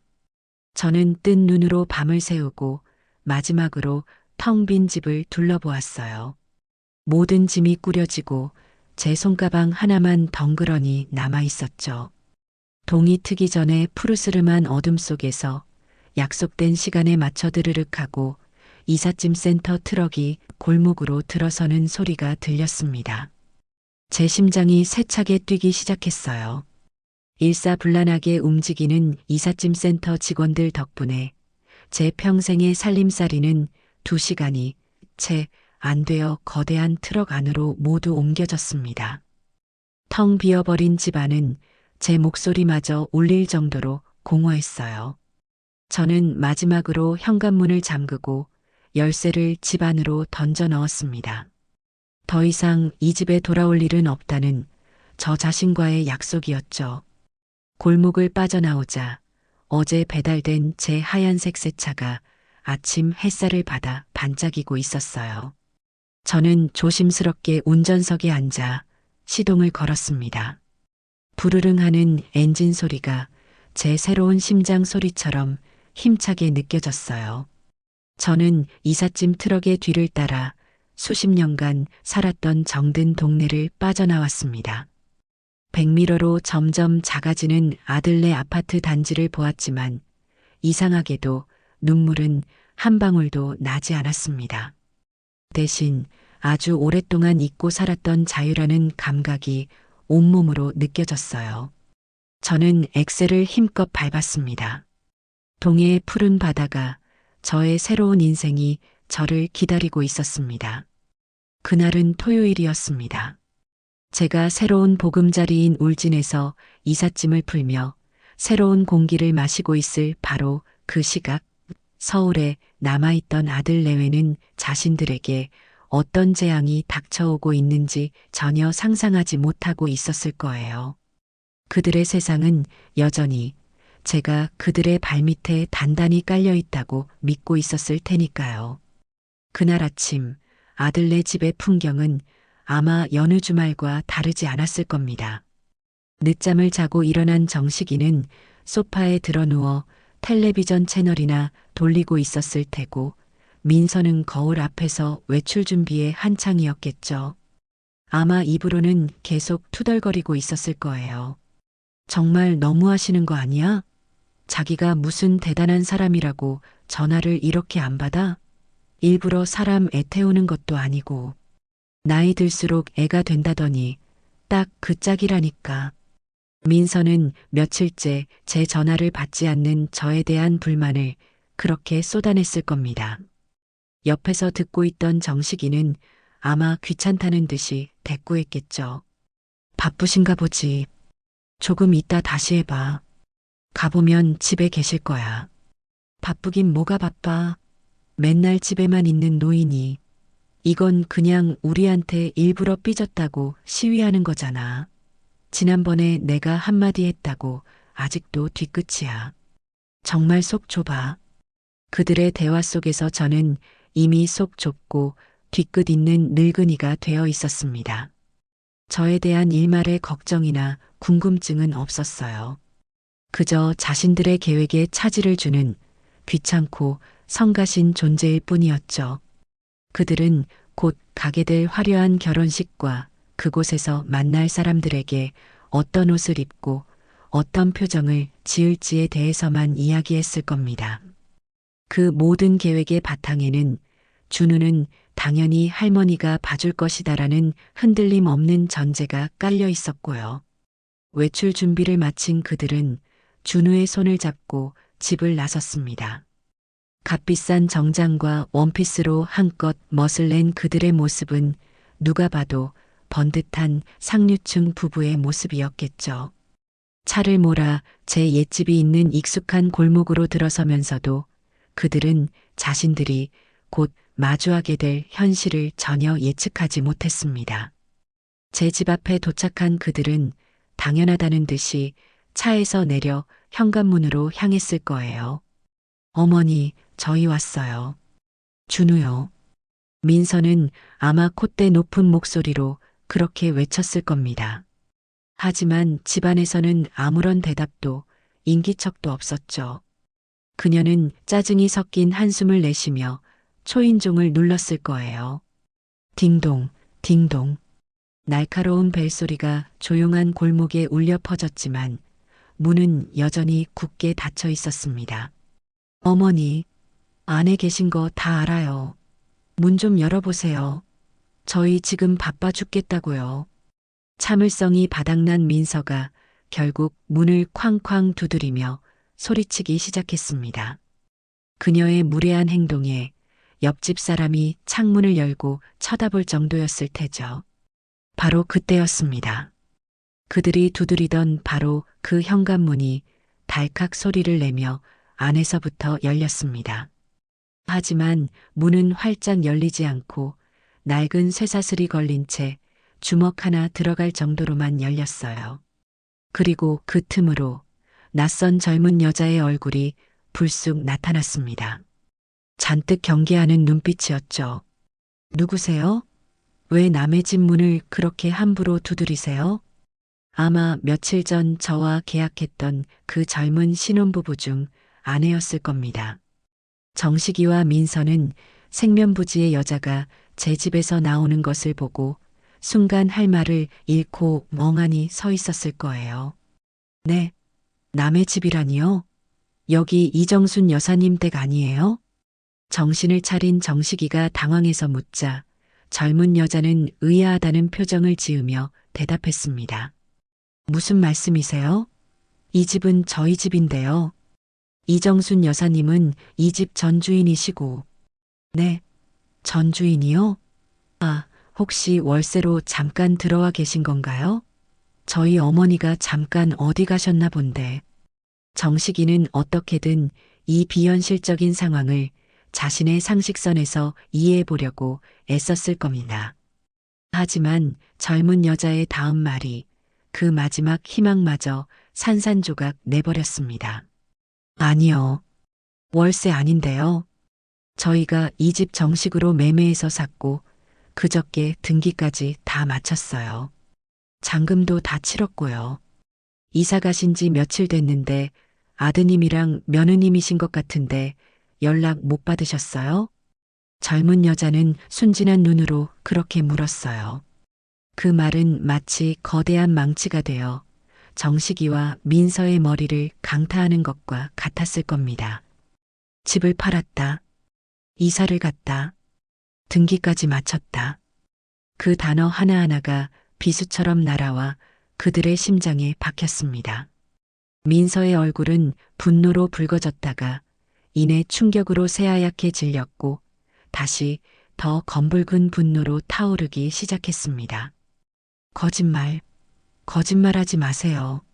우리 어머니가 우리한테 말 한마디 없이 집을 팔았을 리가 없잖아요. 당신 누구야, 사기꾼이지. 이성을 잃은 민서가 젊은 여자에게 악을 쓰며 달려들자 집안에서 그녀의 남편인 듯한 남자가 뛰쳐나왔습니다. 웬 소란입니까? 당신들 뭐야, 남의 집 앞에서. 이 집 문서 좀 보여줘봐요. 당신들이 정말 이 집을 샀는지 내 눈으로 확인해야겠어. 상황은 순식간에 아수라장이 되었습니다. 결국 젊은 부부는 자신들의 이름이 선명하게 찍힌 부동산 매매 계약서와 등기권리증을 들고 나와 그들의 눈앞에 흔들어 보였습니다. 그 서류들은 그들에게 내려진 사형 선고나 다름없었죠. 더 이상 부정할 수 없는 현실 앞에서 정식이와 민서는 넋이 나간 사람처럼 그 자리에 얼어붙고 말았습니다. 자신들의 편리한 무료 보모이자 만능 해결사였던 엄마, 시어머니가 아무런 예고도 없이 흔적도 없이 자신들의 인생에서 완벽하게 증발해버렸다는 사실을 마주한 순간이었습니다. 결혼식에 가는 것은 당연히 물 건너갔습니다. 그들은 망연자실한 채 자신들의 번쩍이는 차로 돌아왔을 거예요. 준우는 겁에 질려 울음을 터뜨렸고 차 안의 무거운 침묵을 깬 것은 마그마처럼 들끓던 민서의 분노였습니다. 이게 다 당신 때문이야. 이게 무슨 꼴이냐고. 민서는 핏발선 눈으로 운전대를 잡고 있는 정식이를 쏘아붙이며 악을 썼습니다. 당신 엄마가 이렇게 집까지 팔고 가족을 버리고 도망갈 동안 당신은 대체 뭘 한 거야? 당신이 아들 아니야? 당신이 중간에서 조금이라도 똑바로 했어 봐. 엄마 관리 하나 제대로 못해서 이 꼴을 만들어? 거기에는 어머니를 잃은 슬픔이나 인간적인 걱정은 단 한 톨도 없었습니다. 오직 자신들의 계획이 틀어진 것에 대한 분노와 이 모든 책임은 무능한 남편인 당신에게 있다는 비난뿐이었죠. 이제 준우는 누가 봐? 당장 다음 주부터 나는 회사에 중요한 프로젝트가 있어서 야근해야 한단 말이야. 베이비시터는 하늘에서 떨어져? 돈은? 그 비싼 돈은 당신이 다 낼 거냐고. 당신 엄마가 우리한테 그동안 받아간 돈이 얼만 줄 알아? 우리가 매달 생활비 드렸지, 용돈 드렸지, 준우 봐주는 값은 평생 공짜였지. 이제 그 돈 다 어디서 나? 당신 책임질 수 있어? 민서는 그동안 제가 자신들에게 얼마나 경제적으로 큰 보탬이 되었는지를 이제 와서야 깨달은 모양입니다. 하지만 그것은 감사함이 아닌 이제 더 이상 그 혜택을 누릴 수 없게 되었다는 것에 대한 분노로 표출되었을 뿐이었어요. 그녀는 제가 이기적이고 무책임한 노인이라고 비난하며 정식이의 무능함과 나약함을 공격했습니다. 당신은 아들도 아니야. 남편 자격도 없어. 자기 엄마 하나 건사 못해서 마누라 앞길까지 막는 이런 한심한 인간. 정식이는 그 모든 비난을 고스란히 맞으며 말이 너무 심하잖아. 라는 약한 반박 외에는 아무 대답도 하지 못했을 테고요. 그는 언제나 그랬듯 문제의 본질을 파악하기보다는 당장의 소나기를 피하는 데만 급급한 사람이었으니까요. 그들은 집으로 돌아와 제게 수백 통의 전화를 걸었을 겁니다. 저는 그때쯤 울진의 새집 창가에 앉아 이삿짐 센터 직원들과 함께 먹으려고 시킨 따끈한 족발을 앞에 두고 평화롭게 바다를 보고 있었어요. 제 주머니 속에서 휴대폰이 미친 듯이 울렸지만 저는 발신자 이름만 확인하고는 조용히 무음으로 바꿔버렸죠. 더 이상 그들의 감정 쓰레기통이 되어줄 생각은 없었습니다. 전화를 받지 않자 그들은 친척들에게 닥치는 대로 전화를 돌리기 시작했을 거예요. 하지만 아무도 제 행방을 알지 못했죠. 그들에게 저는 정식이 엄마였을 뿐 제 개인적인 계획을 공유할 만큼 가까운 사람은 아무도 없었으니까요.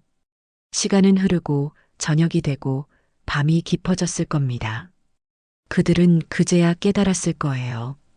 이것은 제가 잠시 삐져서 벌이는 시위가 아니라는 것을. 제 인생에서 그들이 완벽하게 그리고 영원히 삭제되었다는 것을 말입니다. 그들의 화려하고 넓은 아파트는 그날따라 유난히 크고 텅 비어 보였을 겁니다. 자신들의 힘만으로 이룬 줄 알았던 그 안락하고 우아한 삶이 사실은 제 희생이라는 거대한 기둥 위에 아슬아슬하게 세워진 신기루였다는 것을 그들은 이제야 뼈저리게 느끼기 시작했을 거예요. 당장 다음 주 월요일부터 현실로 닥쳐올 육아와 가사라는 거대한 파도 앞에서 그들은 서로를 탓하며 밤새 잠 못 이루고 싸웠을지도 모릅니다. 저는 그날 밤 새 집의 안방 침대에 누워 아주 오랜만에 깊고 편안한 잠을 잤습니다. 창문 틈으로 스며드는 서늘한 바닷바람과 멀리서 들려오는 잔잔한 파도 소리가 최고의 자장가였어요. 서울의 그 둥지에서 어떤 처절한 아우성이 울려 퍼지고 있든 이제 저와는 아무 상관없는 일이었습니다. 저는 비로소 제 인생의 완전한 주인이 되었습니다. 울진에서의 첫날 밤은 제 인생에서 가장 평화로운 밤이었어요.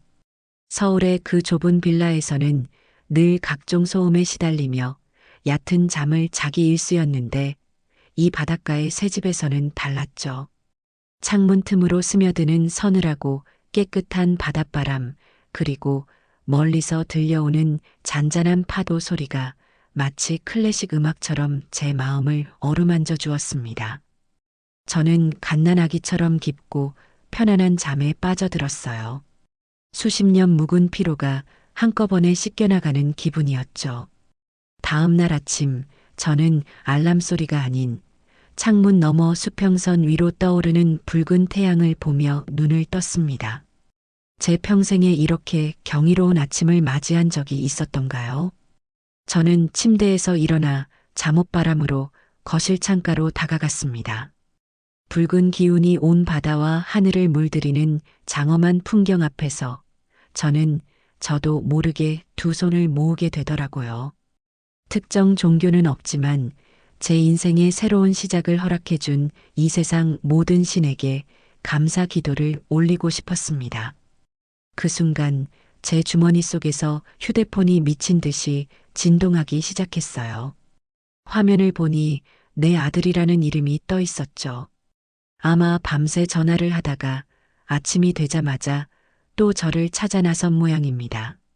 저는 그 화면을 가만히 들여다보다가 씩 한번 웃고는 전원 버튼을 길게 눌러 아예 꺼버렸습니다.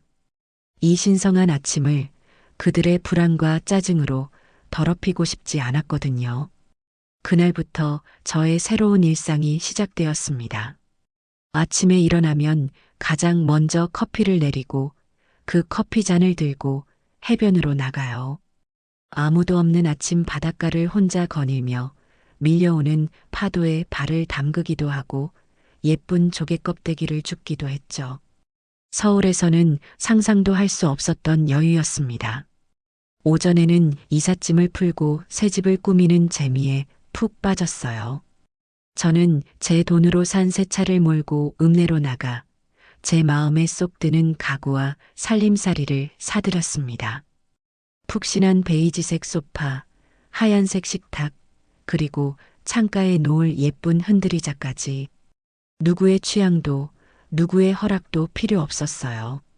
오직 이정순의 마음에 드는 것들로만 제 공간을 채워나가는 기쁨은 실로 대단했습니다. 벽에는 제가 좋아하는 고흐의 아몬드 나무 그림 복제품을 걸었어요. 아몬드 나무의 하얀 꽃이 마치 제2의 인생을 시작하는 저를 축복해주는 것만 같았죠. 짐 정리가 어느 정도 끝난 뒤에는 동네 주민센터를 찾아갔습니다.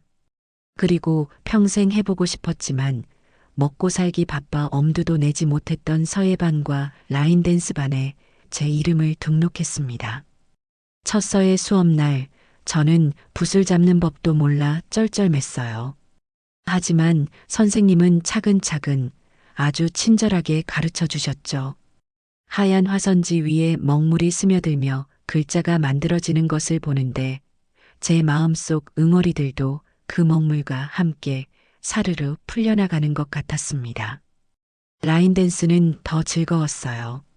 경쾌한 음악에 맞춰 여러 사람과 함께 줄을 서서 춤을 추다 보니 제가 이른이 넘은 노인이라는 사실도 잊게 되더라고요.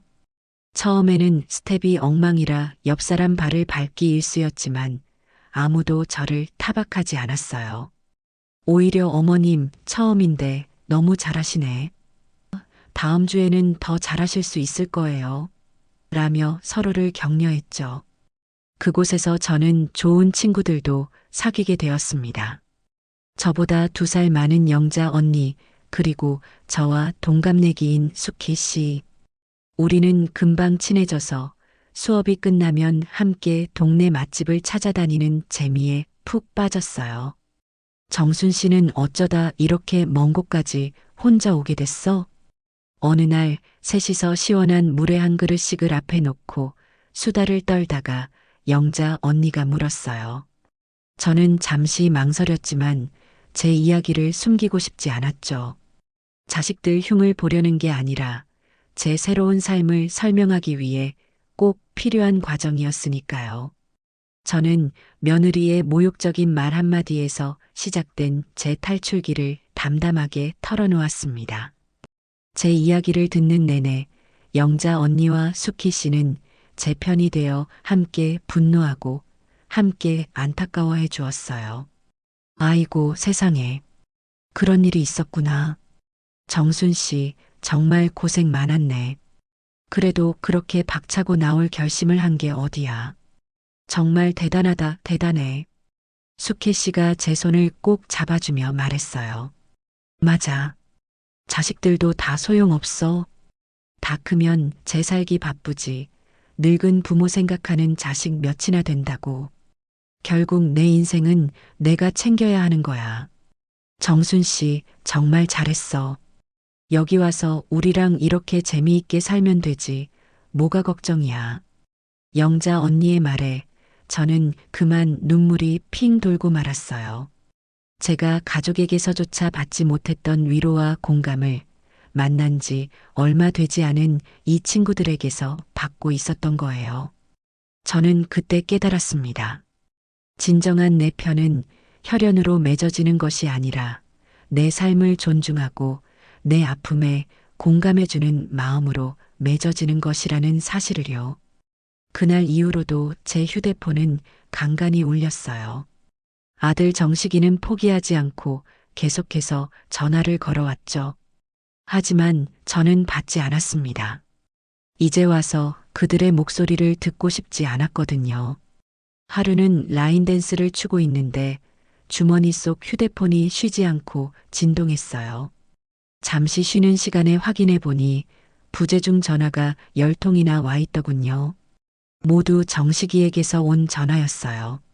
수케 씨가 제 표정을 보더니 걱정스럽게 물었죠. 왜 그래? 아들한테서 온 전화야?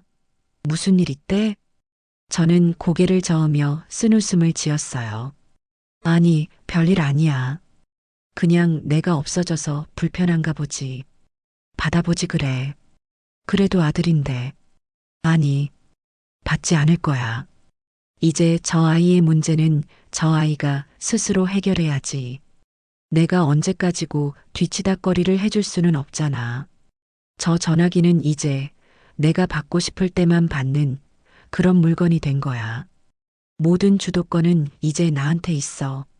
저는 그렇게 말하고는 휴대폰을 다시 가방 깊숙한 곳에 넣어버렸습니다. 전화를 받지 않는 것. 그것은 숨거나 도망치는 행위가 아니었어요. 그것은 제 평화로운 일상을 지키기 위한 적극적인 선택이자 제게 남겨진 유일한 권력이었습니다. 저는 그 권력을 마음껏 누리기로 했습니다. 저는 제 이름으로 된 새 차를 몰고 동해안 7번 국도를 따라 여행을 다니기도 했어요. 영덕에 가서 대게를 사 먹고 포항 호미곶에서 거대한 손 조형물을 보며 감탄하기도 했죠. 혼자 떠나는 여행은 외롭지 않았어요. 오히려 제 자신과 온전히 마주하고 제 생각과 감정에 귀 기울일 수 있는 소중한 시간이었습니다.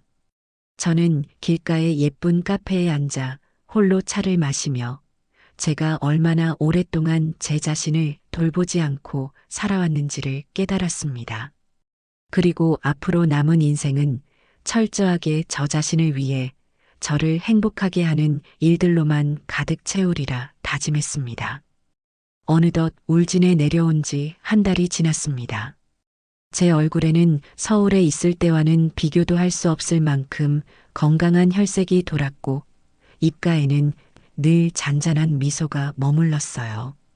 저는 더 이상 누군가의 엄마나 할머니가 아닌 서예를 배우고 춤을 추고 여행을 다니는 독립적이고 유쾌한 노인 이정순으로 다시 태어나고 있었습니다. 서울의 그 좁고 답답했던 빌라는 이제 아주 먼 전생의 기억처럼 아득하게만 느껴졌습니다. 제가 울진의 푸른 바다를 보며 제2의 인생을 만끽하는 동안 서울에 남겨진 아들 내외의 삶은 걷잡을 수 없는 속도로 추락하고 있었어요. 물론 그들이 어떻게 지내는지 제가 직접 본 것은 아니에요. 하지만 세상에는 바람보다 빠른 것이 바로 소문 아니겠어요.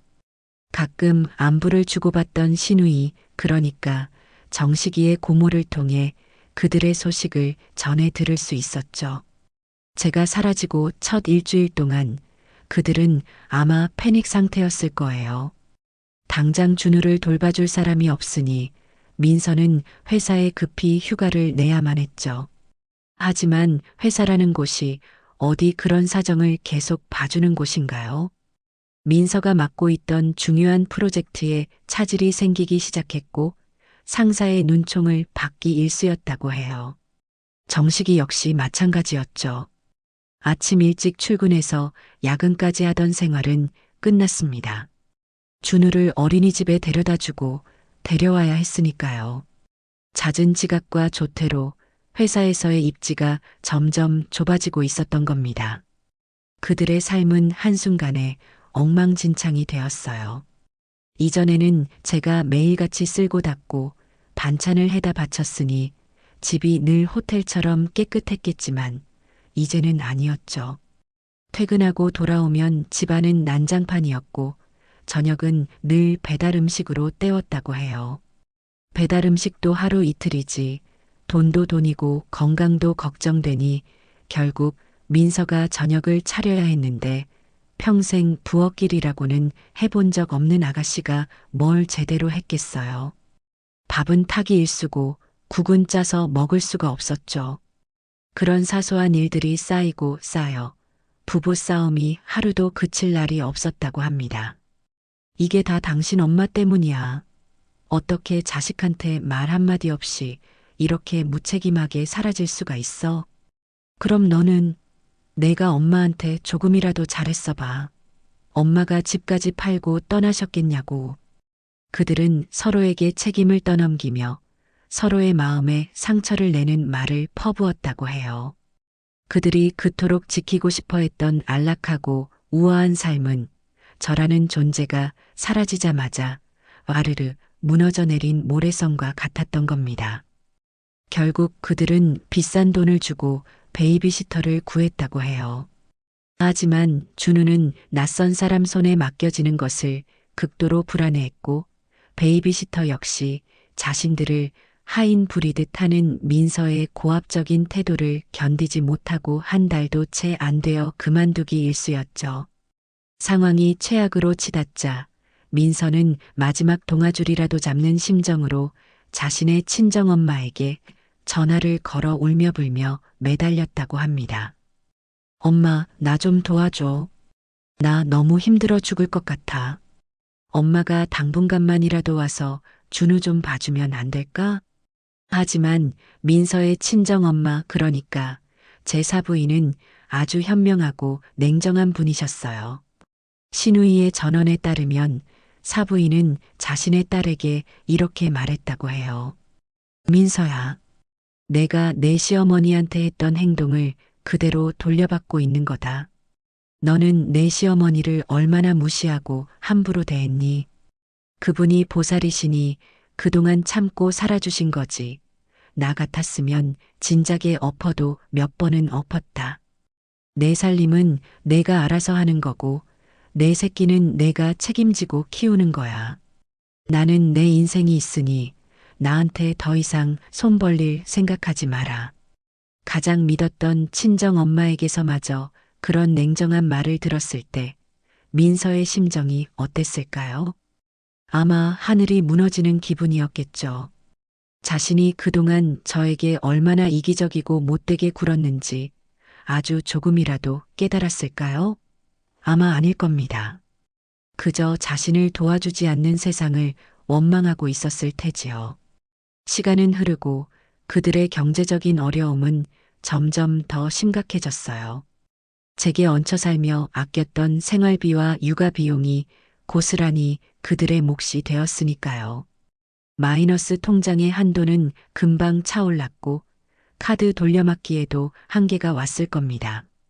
그러던 어느 날 저녁이었어요. 저는 친구들과 저녁 식사를 하고 집으로 돌아와 텔레비전을 보며 뜨개질을 하고 있었죠. 그때 제 휴대폰이 울렸습니다. 모르는 번호였지만 왠지 받아야 할 것 같은 기분이 들었어요. 여보세요? 수화기 너머에서는 한참 동안 아무 소리가 들리지 않았어요. 그러다 아주 힘겹고 지친 목소리가 들려왔습니다. 엄마, 정식이었습니다. 저는 아무 대답도 하지 않았어요. 그저 숨을 죽인 채 다음 말을 기다렸죠. 엄마, 어디야? 어디 있는 거야? 우리 너무 힘들어.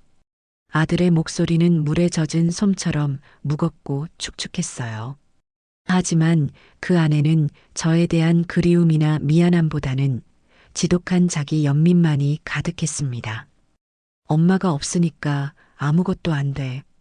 집은 엉망이고 민서는 맨날 나랑 싸우고 회사에서는 쫓겨날 판이야. 돈은 버는 족족 다 나가고. 엄마, 우리 정말 죽을 것 같아. 정식이는 그렇게 한참 동안 자신의 힘든 상황을 넋두리처럼 늘어놓았어요. 저는 그 모든 말을 마치 강 건너 불구경하듯 무심한 마음으로 듣고 있었어요. 그러더니 마침내 본론을 꺼내더군요. 그 말은 제 예상에서 단 한치도 벗어나지 않았습니다. 엄마 혹시 집 팔고 받은 돈 아직 다 있어? 엄마가 예전에 그랬잖아. 나중에 우리 무슨 일 생기면 주려고 모아둔 비상금이라고. 엄마, 우리 지금이 바로 그 무슨 일 생긴 때야. 그 돈으로 우리 좀 도와주면 안 될까? 제발 엄마 나 좀 살려줘. 결국 돈이었습니다. 그가 저를 필사적으로 찾아 헤맨 이유는 늙은 엄마에 대한 걱정이나 사랑이 아니었어요. 그저 제가 손에 쥐고 있을 돈이 필요했던 겁니다. 저는 그 순간 제 아들에 대한 마지막 남은 한 조각의 미련마저 깨끗하게 사라지는 것을 느꼈습니다. 아들의 그 구차하고 노골적인 금전 요구를 들으며 저는 어이가 없어서 웃음이 나왔어요. 아주 차갑고 메마른 웃음이었죠. 수화기 너머의 정식이는 제 웃음소리에 당황한 듯 엄마 하고 저를 불렀습니다. 저는 한참 만에 입을 열었어요. 제 목소리는 저 자신도 놀랄 만큼 침착하고 냉정했습니다. 정식아. 제 목소리에 아들은 잠시 숨을 멈추는 것 같았어요. 너는 아직도 내가 왜 떠났는지 모르는구나. 내가 돈이 없어서 너희 집 살림이 어려워 보여서 떠난 것 같니? 아니. 나는 너희에게 더 이상 인간적인 존중을 받을 수 없다고 생각해서 떠난 거야. 그런데 너는 나를 찾아내서 한다는 첫마디가 결국 돈 이야기구나. 그 돈 그래. 아직 다 있다. 하지만 이제 그 돈은 너희를 위한 비상금이 아니야. 평생을 자식만 보고 살아온 이 늙은 엄마가 내 남은 인생을 위해 쓸 노후 자금이다. 내가 평생 너희를 위해 내 모든 것을 바쳤지만 이제부터는 오롯이 나 자신을 위해 쓸 거다. 너희의 어려움은 너희가 만든 것이지 내가 해결해줘야 할 숙제가 아니야. 저는 제 말을 따박따박 아주 분명한 발음으로 전달했어요. 정식이는 아무 말도 하지 못했죠. 아니, 할 말이 없었을 겁니다. 너희가 정말 힘들다면 왜 힘들어졌는지 그 이유부터 제대로 생각해 보렴. 그리고 너희 두 사람의 힘으로 해결할 방법을 찾아. 나한테 손 벌릴 생각은 꿈에도 하지 마라. 알겠니? 이제 끊는다. 다시는 이런 일로 전화하지 마. 저는 정식이가 무어라 더 말하기 전에 일방적으로 전화를 끊어버렸습니다. 그리고는 곧바로 아들의 번호를 차단해버렸어요. 더 이상 제 평화로운 일상을 방해받고 싶지 않았거든요. 저는 잠시 소파에 앉아 쿵쾅거리는 심장을 진정시켰습니다.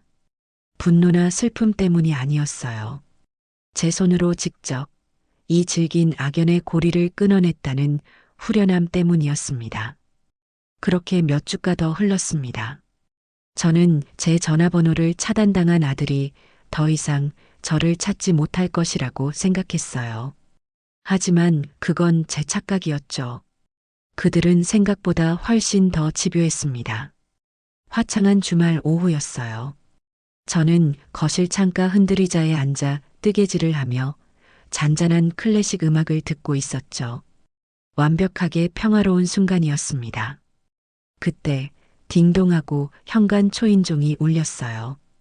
택배를 시킨 적이 없었기에 저는 의아한 마음으로 인터폰 화면을 쳐다보았습니다. 그리고 화면 속에 비친 두 사람의 얼굴을 보고 저는 그만 할 말을 잃고 말았어요. 정식이와 민서, 그리고 그들 사이에 서 있는 준우였습니다. 헬쑥하고 지친 몰골의 그들은 마치 지옥에서 막 탈출한 난민들 같았어요. 저는 문을 열어줘야 할지 잠시 망설였습니다.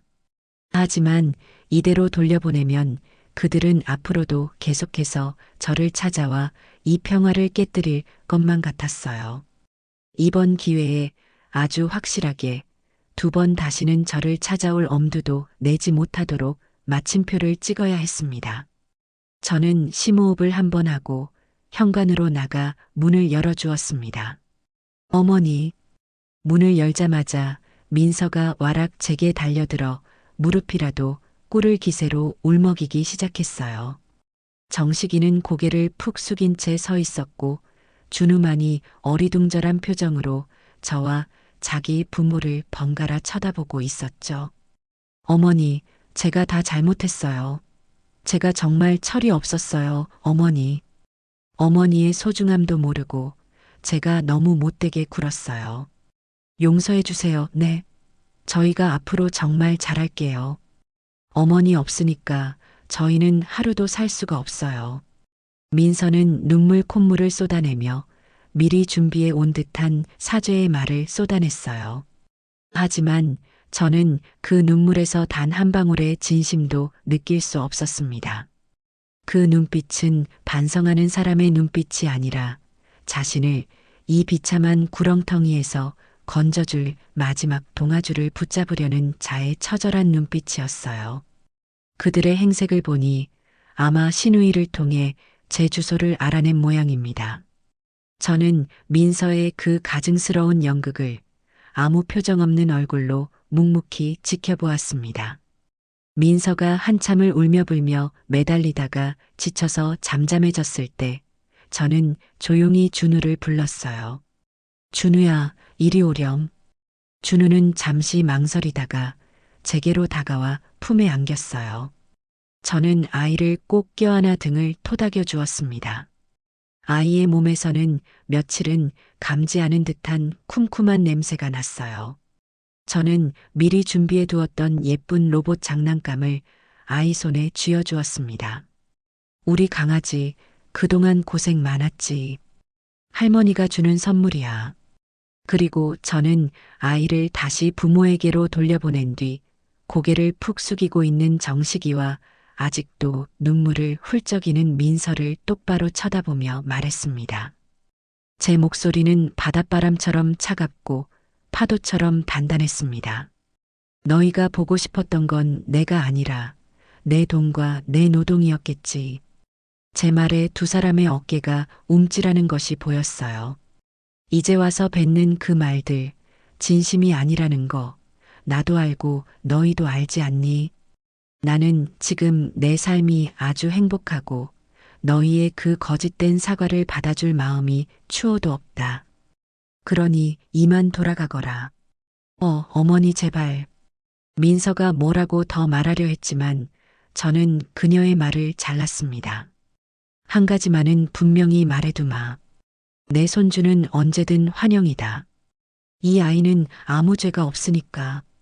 하지만 너희 부부는 다시는 내 허락 없이 이 집 문턱을 넘을 생각하지 마라.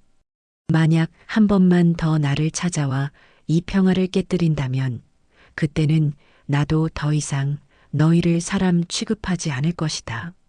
저는 그 말을 끝으로 그들이 미처 반응하기도 전에 현관문을 닫아버렸습니다. 철컥하고 잠금 장치가 걸리는 소리가 제 새로운 인생의 시작을 알리는 축포 소리처럼 들렸어요.